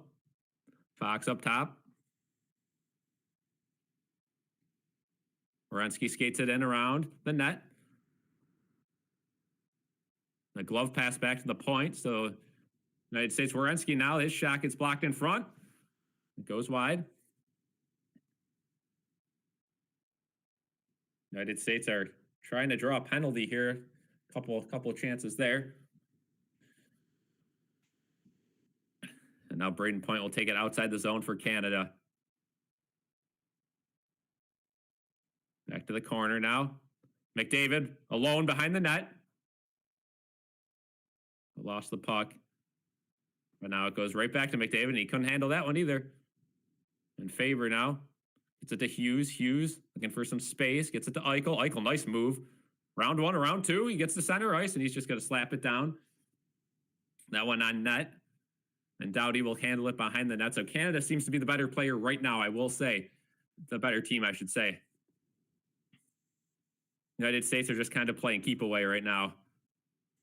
Or at least trying. Faber behind the net. And he chips it over to Slavin, and Slavin was not expecting that one, but is able to backhand it out of the zone. But again, no real pressure as Hellebuyck gets a glove on that one, and it gets played in the corner. No real pressure. The United States are just trying to clear the zone, and I don't know. Nice pass there up top, though. That's going to be a shot in, glove down, and held by Binnington. That was Chris Kreider on the shot. A very easy save, but, you know, good to have a shot after having some dormant offense for the last couple of minutes. But we had to commercial here with 4:46 to go, or 4:26. Yeah, Sawyer, you said that earlier, but I don't know if I was quite live yet. It was right at the beginning of the stream, so I appreciate it. Thank you. As always, if you guys want to support, you can become members as well as donations. You get special emotes in the chat, and there are some other tiers as well. And then the members-only content as well. You do get videos earlier.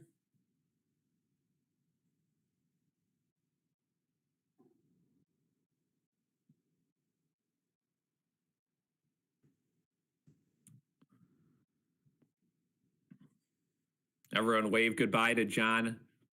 Bye-bye, John. No more John in the chat.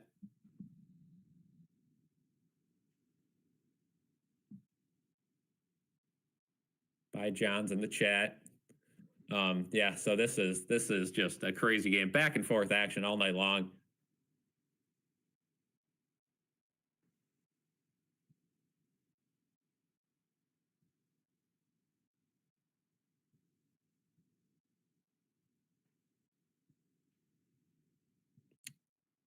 Let me know in the chat right now who's scoring the game-winning goal. Who's doing it?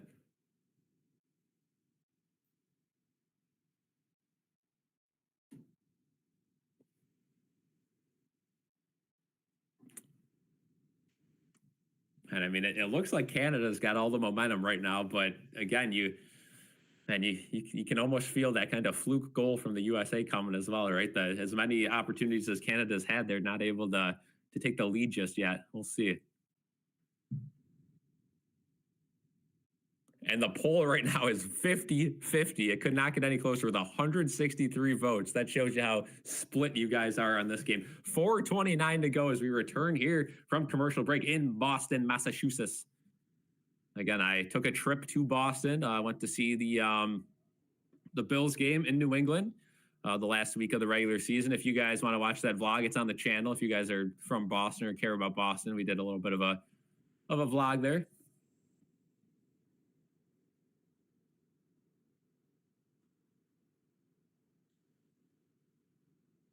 So what a game so far as we are getting back into action here.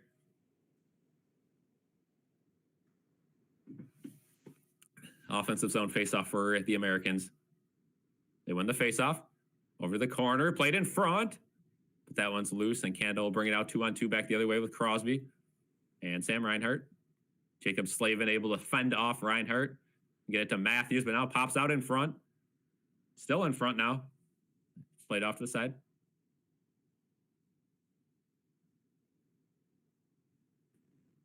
Now Larkin with some space to Slavin. Slavin gets it outside the zone. Goes down low to Kachuk. Kachuk fighting for it. He gets it. Now loses it again.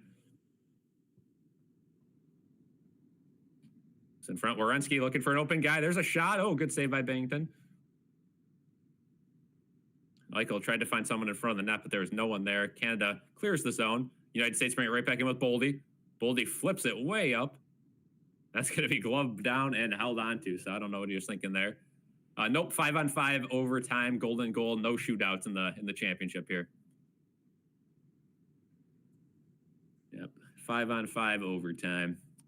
No more 3-on-3.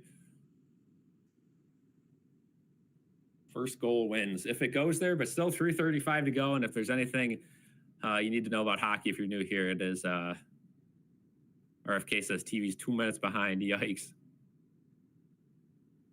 So Canada wins the faceoff and zip it out. It's played down low, Bennington. Canada's going to have a nice exit here. McDavid up top. Gets played down low, McDavid now. Behind the net. Now Sanderson gets it. He'll play it up. USA has a chance now with some speed if they want. Here's a 2-on-1. Eichel back down to Boldy. Boldy, I don't know what he's doing, just giving it to the front of the net. He turns it over, and Canada back the other way. What a chance for the United States, just turned over. And McDavid rifles one wide. McDavid again now. Oh, his pass goes awry, and now United States will be able to finish a change. I don't know what they were doing on that 2-on-1. A great chance there. Eichel's got to shoot that, and Boldy certainly has to shoot that once Eichel decide to pass it. Canada at the blue line now. They'll back pass it to Harley up to Doughty.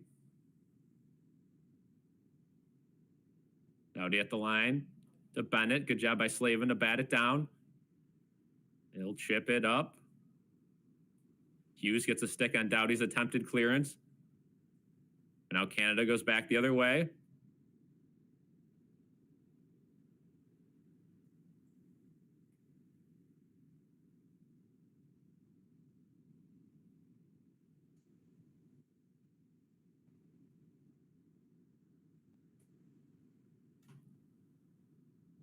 Now Canada in their own end. Hagel at the line. They're going to say it's still on sides. It's loose. It goes back to center ice. Canada's hanging on to it here with 1:50 to go here in this game. Hannafin almost turns it over, but now it gets played out to center ice again. It just seems like the United States is just, they're out of energy. They're just fending them off, where Canada continues to put their foot on the gas pedal here. And there's a nice pass to McKinnon. He takes a shot. It's held on to by a Hellebuyck. Woo. What a chance there.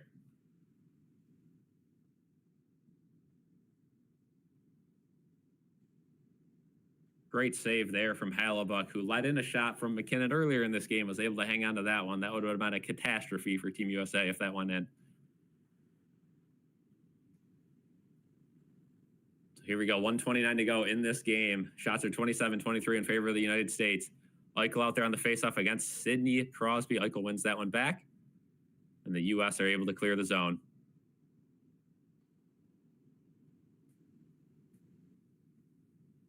Eichel all the way down in the end now, pressuring Harley. It's played to an open point. No one's there. So United States will play it at center ice. And they'll slide it in. USA chance going again. Boldy. Short side to Eichel. Eichel behind the back pass. Far wing to Boldy. Down low to Eichel. Was not able to handle it. And Faber's not going to charge that one. So Canada's going to bring the puck to center ice. That gets batted up in the air. They're going to say it's onside. Gensel now gets it to Boldy. United States getting a change here, so they'll skate up to center ice and backhand it down with Faber. Or Boldy.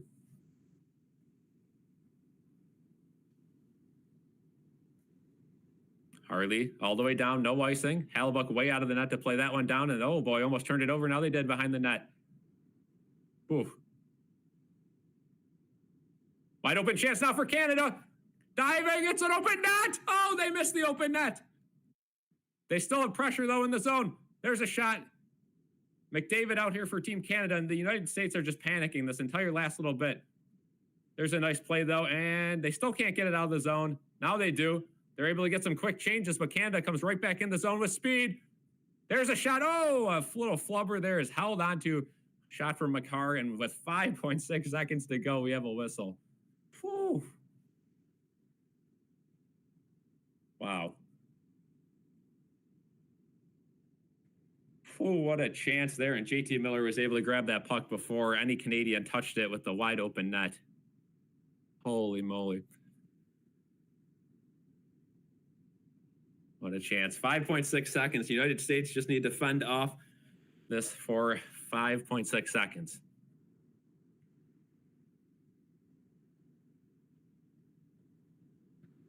Canada wins the faceoff. There's a wrister. It gets blocked in front, and we are going to overtime.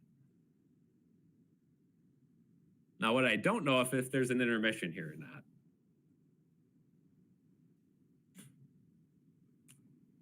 Last time this happened was 2010 Winter Olympics. Crosby won the golden goal.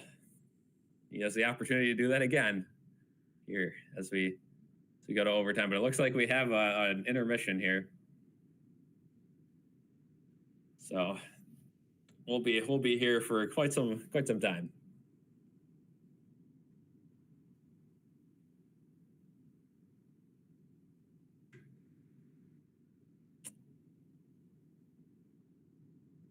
So 5-on-5, 20-minute period will come after the intermission. If no one scores, we'll run it back again.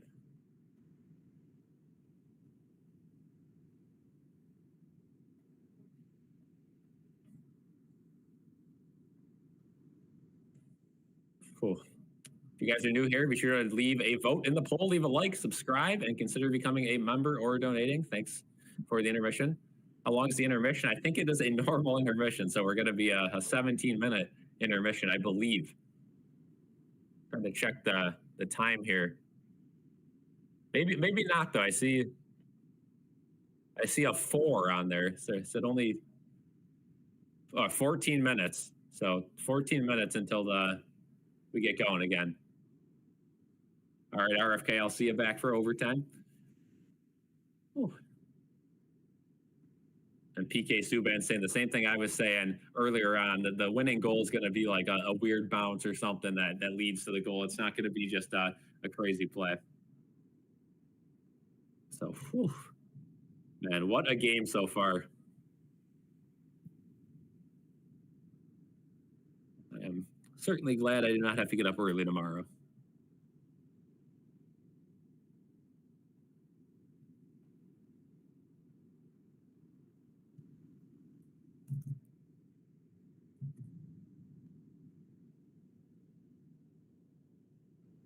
What a game so far. Never ending game, never ending song. Reminds me of the 7 overtime game against Columbus and Tampa Bay in the playoffs a couple of years ago.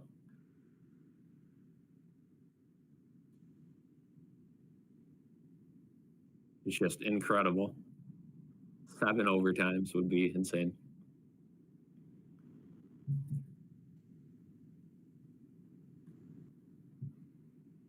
Still a whole lot of time to go here until we get going with overtime play, and it'll be interesting to see if they play the same way, right? The last 10 minutes was basically an overtime period there. Yeah, decided in a shootout. Yeah, people would love that. I I think the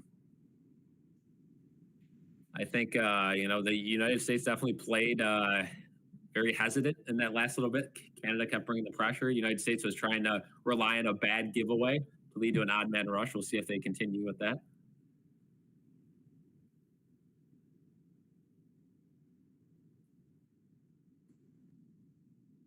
So we're getting there. Thank you guys for joining this stream. This is a long one, but it's going to be a great ending to this game. And again, both teams making their citizens proud.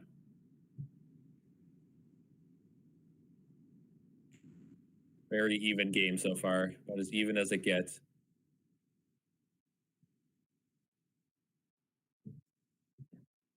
My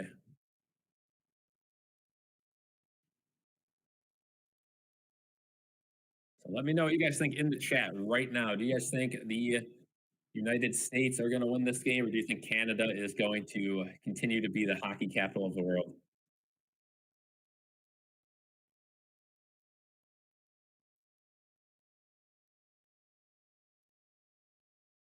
I mean, and the NHL's got to be absolutely loving this as well as ESPN, right? You get more time for viewers. I mean, it is the perfect scenario. It's almost as if they've fixed this game to go to overtime. This is the perfect scenario for the NHL. Bonus hockey. Everyone gets to see overtime, the golden goal, the big celebration at the end of the game. All that's left to decide is who does it.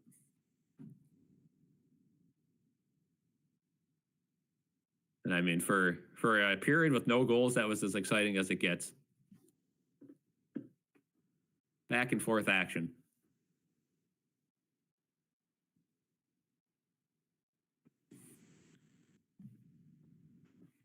So we'll see. We'll see how many overtimes this takes. I can't imagine it takes more than one with the amount of talent on the ice tonight, but you never know.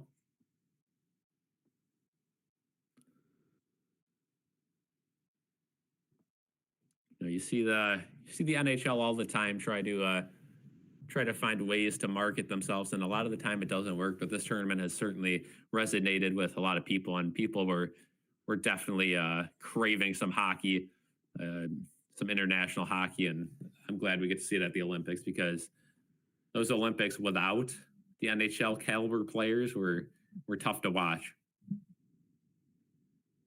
And it's one of those things too, where I mean, if you beat a Canadian team or United States team, but they don't have their best guys, it's like is it really a win? And then you're kind of right. If you win a game, you want to beat the best, and it's not like you're not going to celebrate. But again, if your team, I'll say this: if your team wins the Super Bowl, you're going to be super excited no matter what. But if you play a team that you should beat by 50 because their starting quarterback and starting receiver and starting safety and starting linebackers hurt, it's still going to feel good. But you're like, all right, if you upset a team or beat a team at their best, then it's like, yeah, we did that, right?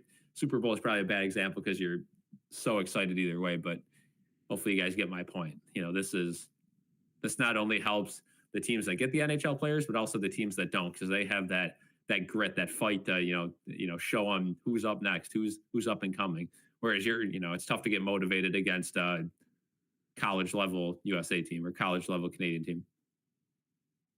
Like Olympic soccer, exactly. Yeah, like the United States puts out, their pretty weak lineup of younger kids. All their stars don't play.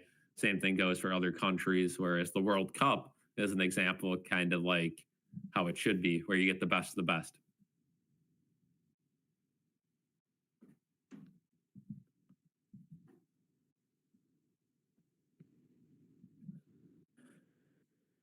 It's good to get the entire world involved with these sports, right? Because international support is something that every league is trying to grow, right? You see the NFL go to different countries, Brazil, Germany, England, of course, France.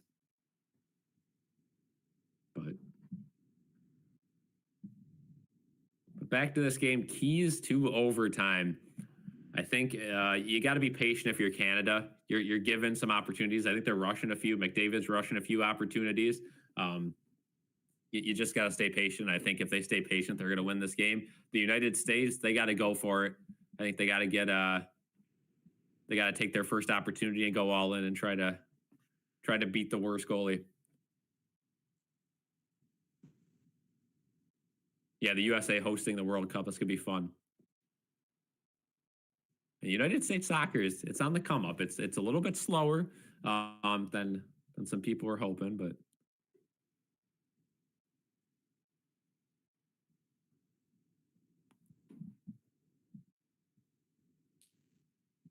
yeah, hockey's in a great spot right now. So we'll see how this overtime period plays out. Again, that building's going to be buzzing.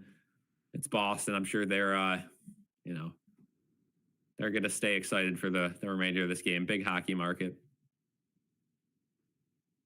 What do you guys think for the next time they do something like this? What locations would you guys like to see? Of course, it would probably stay in North America because it's an NHL thing, but what cities would you like to see? Are you guys good with Montreal and Boston, or would you like to expand somewhere else? Let me know in the chat. Again, you got to find a place with the big hockey market, nice hotels, but I do like that they kind of stayed in the northeast for this one.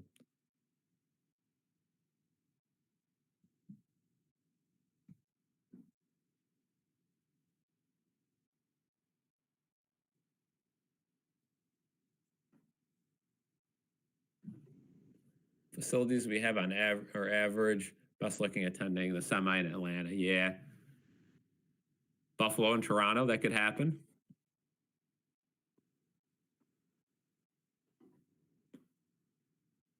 Would be interesting to see. Toronto would be a great market, great Canadian market. Buffalo would be a great United States market. I know the attendance hasn't been there for the Sabres, but trust me, Buffalo is a hockey city. And once the Sabres get good again, you guys will see that. If the Sabres get good again, I should say. Be intrigued to see maybe Minnesota. That'd be a good one. New York City could work. Ottawa, but Ottawa's arena is so far away from downtown. I don't know if that would work. Could go out west. You could do Vancouver, Winnipeg, Calgary, Edmonton. Calgary's getting a new arena soon, so that could play into factor this. Just under 5 minutes to go until the overtime period starts. Golden goal, first goal will win. Probably put in LA or Las Vegas. See, I'm hoping they don't do that because, the hockey support in those cities isn't the best, but they still should sell it out because of the sheer population of those places. But if they're doing that, it's just for money, right? That's why I was glad to see they still did it in some big money markets, but at least they kept it in the cold weather areas. Which it doesn't have to be, I know, but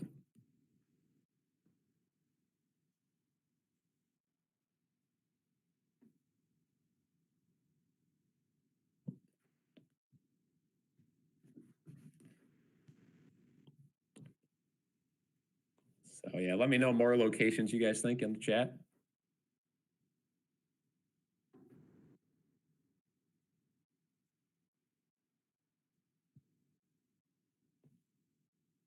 See how many subs are up to here.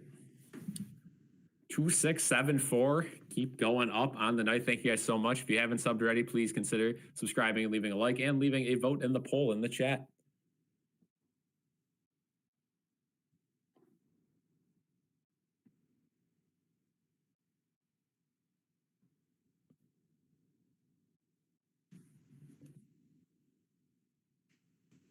RFK, welcome back.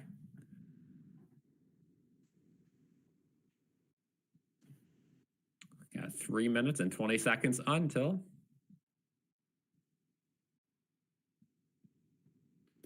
Crazy comment there. The hockey support in Vegas is pretty big. They average close to sellouts usually, and it was because the pro team. But I agree, LA is a basketball first city, and then the Dodgers are good. Yeah.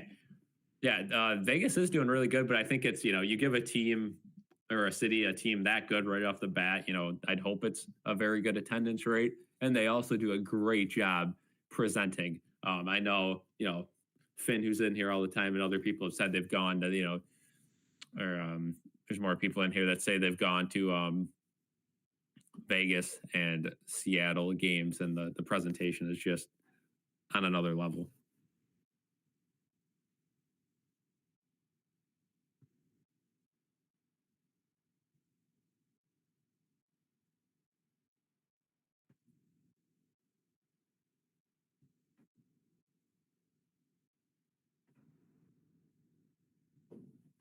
So we're getting there. We are getting there. Got 2 minutes left until the overtime period. Yeah, no matter what happens, I know the NHL will be happy with the outcome of this. I know the fans, again, if you're a hockey fan, you got to be happy no matter who wins. This is a big win for hockey. Some might say a massive win.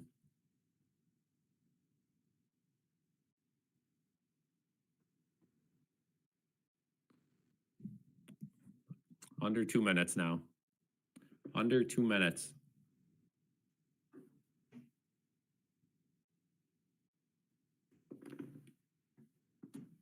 So I don't have any mini flags. I did look for a little bit. I know I have some laying around, but I could be waving some sort of flag, but do not have the flags to wave in this one.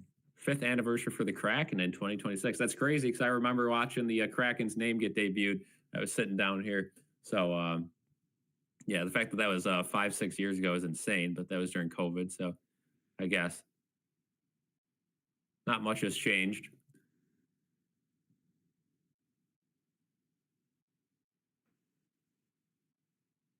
Gonna say Vegas as well, but don't know much about hockey. Yeah, Vegas would work. The NBA's gone there for summer league and the in-season tournament, and it's done all right. So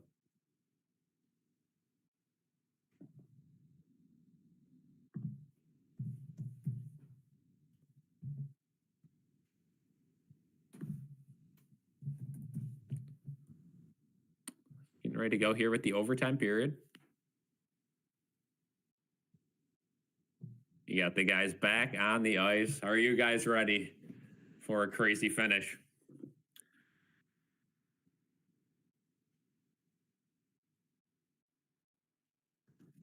Again, we're going to see a lot of double, triple shifts here. I don't think those bottom line guys are going to see much ice time, if any, in this overtime period. And again, you never know how long it goes. If this goes the full distance, maybe you see the fourth lines once. But here we go. We're getting ready to go here. Overtime. Crowd's going crazy. Players, I'm sure, are nervous, but confident in their game.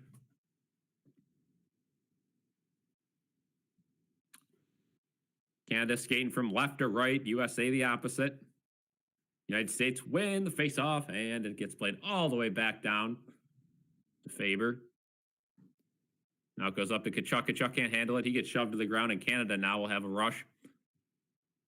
They'll play it deep in the zone again, and Faber will have to do a breakout pass yet again. Doesn't find anyone, so he'll cycle back. He's got time now. Plays it over to Slavin. Slavin up top. That gets deflected to Tkachuk. Tkachuk backhands it all the way down, and now Canada will have time to settle it. Again, who makes the first mistake? McKinnon with space. His shot gets deflected up and out of play. So a good break there for the United States. 19:22 to go in overtime. I guess the clock doesn't really matter, but bring hockey to Bristol, 250K people. That would be insane. You could definitely bring it. It'd be interesting to see some of these games outdoors. I know they do that like for the World Juniors sometimes. Like a one outdoor game. Especially if you only have 4 teams, you could do, each team plays outdoor once in the tournament to make it even. USA wins the faceoff. Sanderson plays it around. Gensel picks up the puck, but he was going to be offside, so he had to chip it all the way down. Now Makar almost turns it over behind the net, but he doesn't. And now Reinhart plays it up. Oh, boy. Michael with some speed around the edge. Michael right around Reinhart. To the front of the net. Oh, a rebound popped right out, but no one was able to get a stick on it. Puck played right back to the net, but a nice block by Makar, and Canada comes quick up the other way. But that one goes nowhere. That might be an icing. No icing. Crowd's going crazy. But USA gets it up now. Nice cross-crease pass.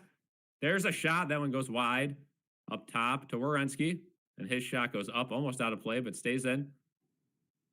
Oldie couldn't get a stick on it, so now Stone plays it out for Canada. Hagel takes a shot. Oh, it's loose in front of the net. Pops right back up to Hagel. Stone. There's a shot deflected into the corner.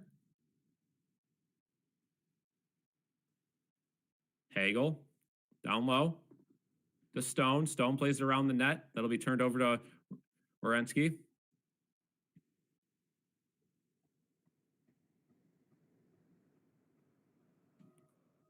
Oh, and too many men out there for Canada, but no penalty call because they didn't touch up. It's going to be an icing. Wow, that could have been too many men, but they don't call it. And it's going to be an icing, so play comes all the way back in the U.S. end.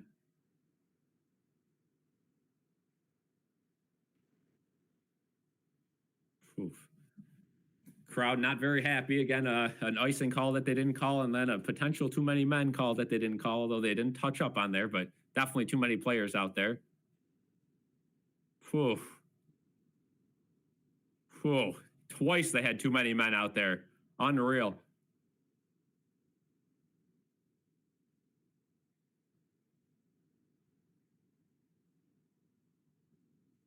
Tennessee, Virginia Tech, 135K. Yeah, that's crazy numbers.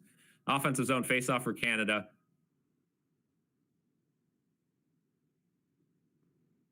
JT Miller wins the draw, but it plays up for Faber. Faber's pass just squeaks outside the zone. And the United States are able to get a change here. Here comes Canada with McDavid with that speed around the edge.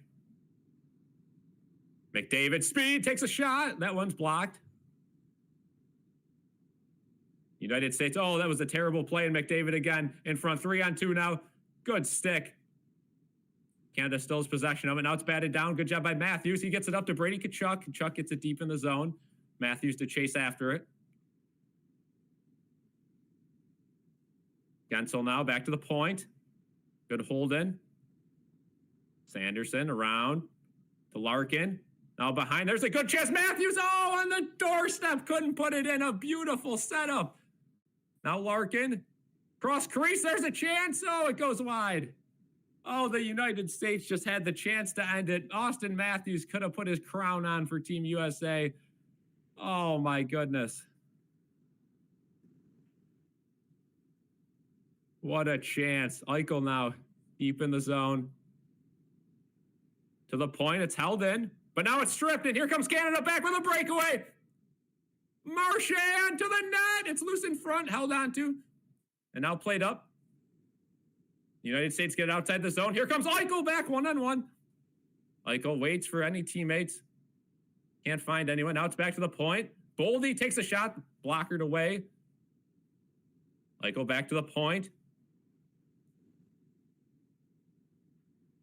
And then it gets deflected up and out of play. Whistle with 16:14 to go. Holy moly. 156K. Yeah, that's crazy. 87 people in here. Holy moly. What a save by Bennington. Matthews, point blank. That should have ended it. Could have ended it. I cannot believe he didn't put it in. Holy moly. Coyote almost called it, or whoever said Matthews potentially winning at an OT. Whew. Offensive zone faceoff for the United States, leading in the shots 30-25.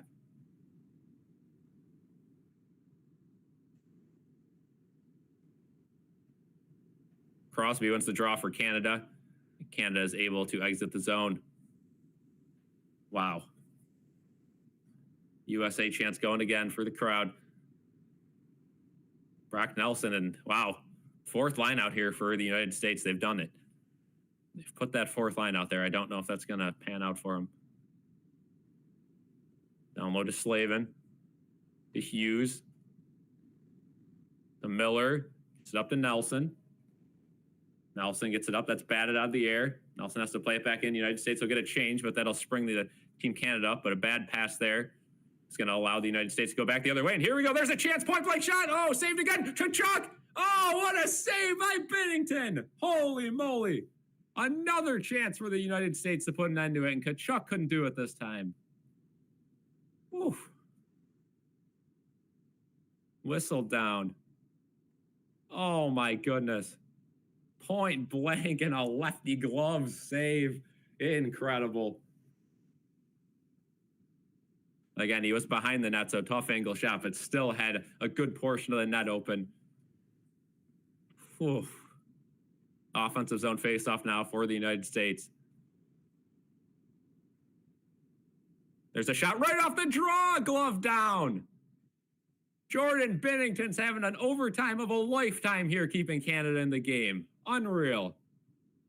He's received so much backlash this entire tournament, has played every game. And Matthews, again with another chance, a deflected shot, was gloved down and held. So another offensive draw for the United States. Tkachuk behind the net now. Swings it around to Matthews, plays it to the point.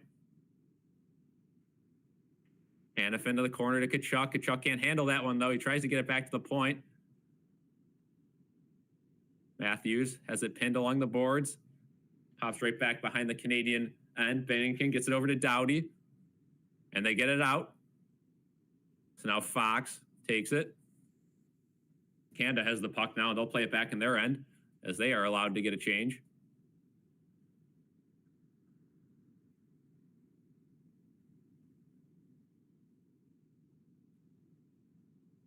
So now Canada in their own end again.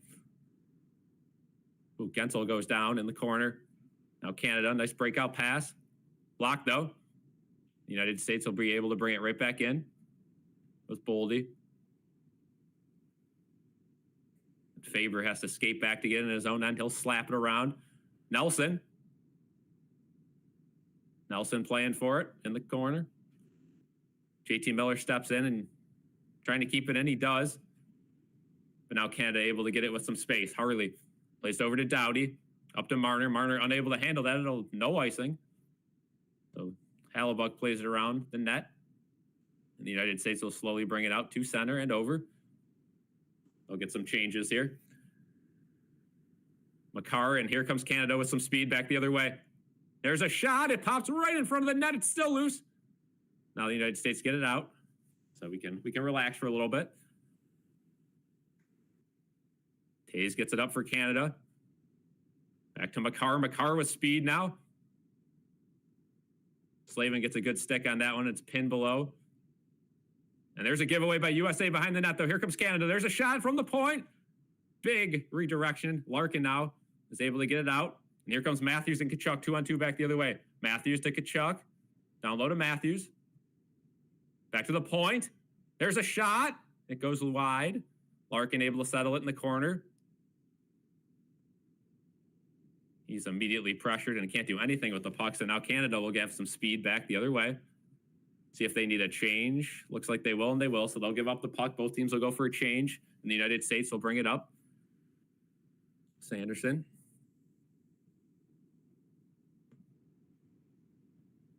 Sam Bennett now picks that one off at center ice. Sam Bennett's had a heck of a tournament, heck of a game. There's Eichel along the boards. Eichel to the Boldy. He gets stripped. Jarvis gives it away, and here come the United States. They're going to settle it back in their own end. Werenski now. Again, he can do a little offense. He takes a quick shot that goes off a pad. Gensel with some pressure, though. JT Miller now in the corner. He has the puck behind the net now. Trying to find a lane. Nice find to Hanifin. Hanifin gets a shot on net, bounces around the net. JT Miller tries to play to a point. He does, but it's unable to be held in by Fox to the laid off side. So both teams will change. And Parenko will take it up for Canada. Up to point. Point at the point. That shot goes wide. Now Gensel is able to get it up and out. That'll be an icing, though. If Hughes can't beat him out, and he can't, so it'll be an icing with 11:50 to go. Whew.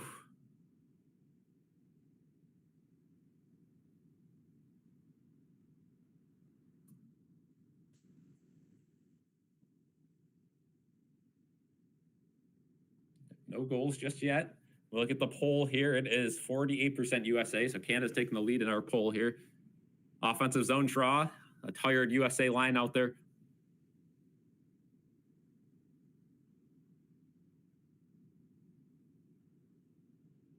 Matthews, McDavid in the faceoff center. McDavid right off the draw gets a shot. That one goes wide.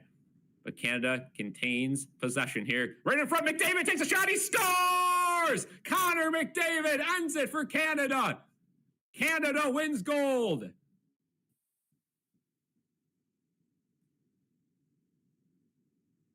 That's it. Canada wins this one in an absolute classic game. The United States missed a couple point-blank opportunities. You knew that one was coming. And Canada gets the win. What a game.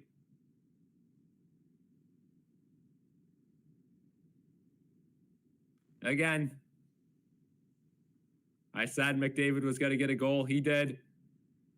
An absolute terrible job by the United States picking the players for this team. That fourth line killed them all game.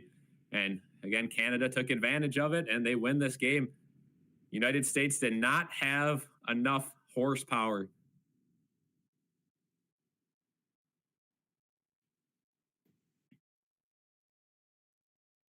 Wow. What a game. Jordan Binnington has a crazy overtime. A great job. And again, this line finds themselves tired out there. You cannot leave Connor McDavid open in the middle, and that's exactly what Austin Matthews does. Wow. Marner gets the assist. Whew. What a game. What a great tournament.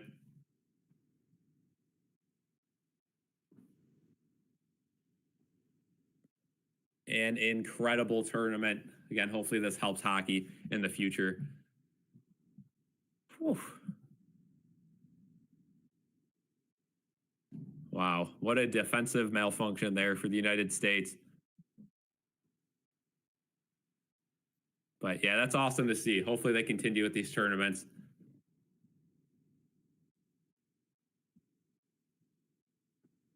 Yeah, Sawyer, I agree.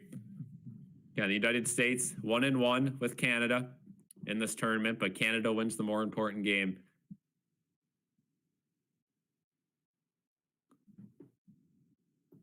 So that is a tough one for the United States, but Canada gets the win. They played better all game, and they didn't play better in overtime, but they ended up getting the goal. Austin Matthews misses a wide open chance and then leaves this guy wide open, and that is why the Toronto Maple Leafs will continue to suck. Just kidding.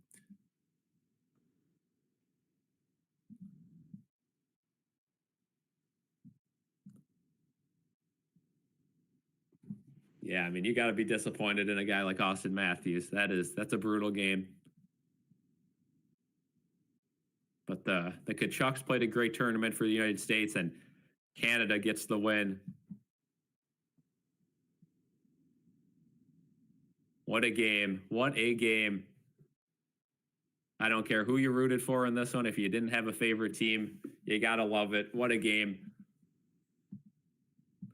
Thank you guys for all the support. Let's hit some final likes and subscriptions. Up to 32 likes on the stream. Let's see how many subscribers we got. 2674. Thank you guys so much for the support tonight. What a tournament.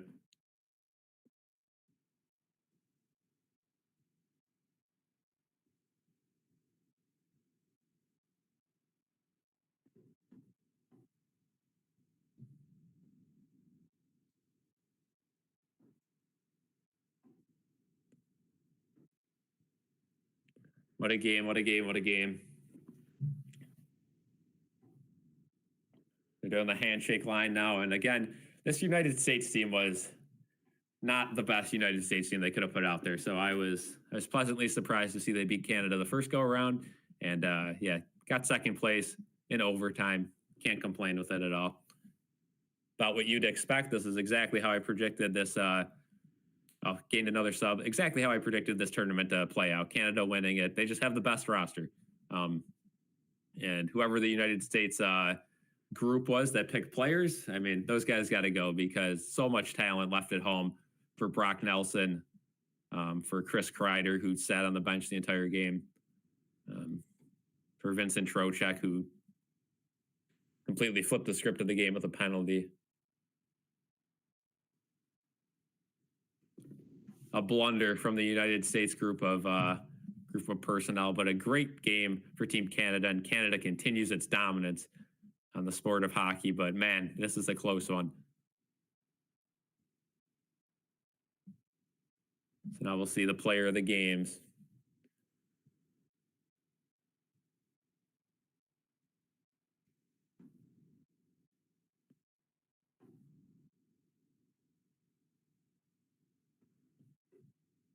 Oh, looks like they're checking in with SportsCenter, so we might not even get to see the player of the game.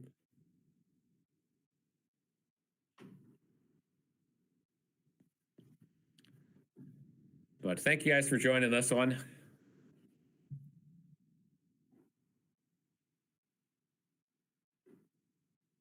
True. Yeah, McAvoy injury definitely hurt. Yeah, Yoki Haru, man, if he was on this team instead of Finland, yeah.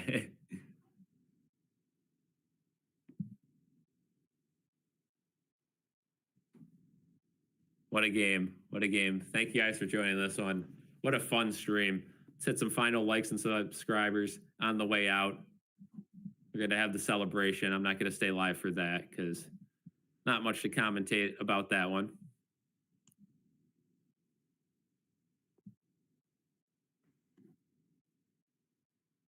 So they're getting their scarves.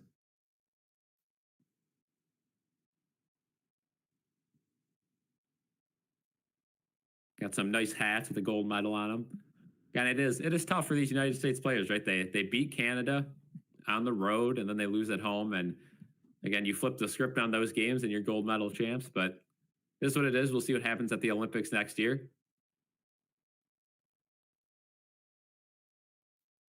We'll see what happens. Stream next games. We will definitely do next games. Kimberly, I appreciate you being here. Thank you. Yeah, the next game was close tonight. Man, what a game, though.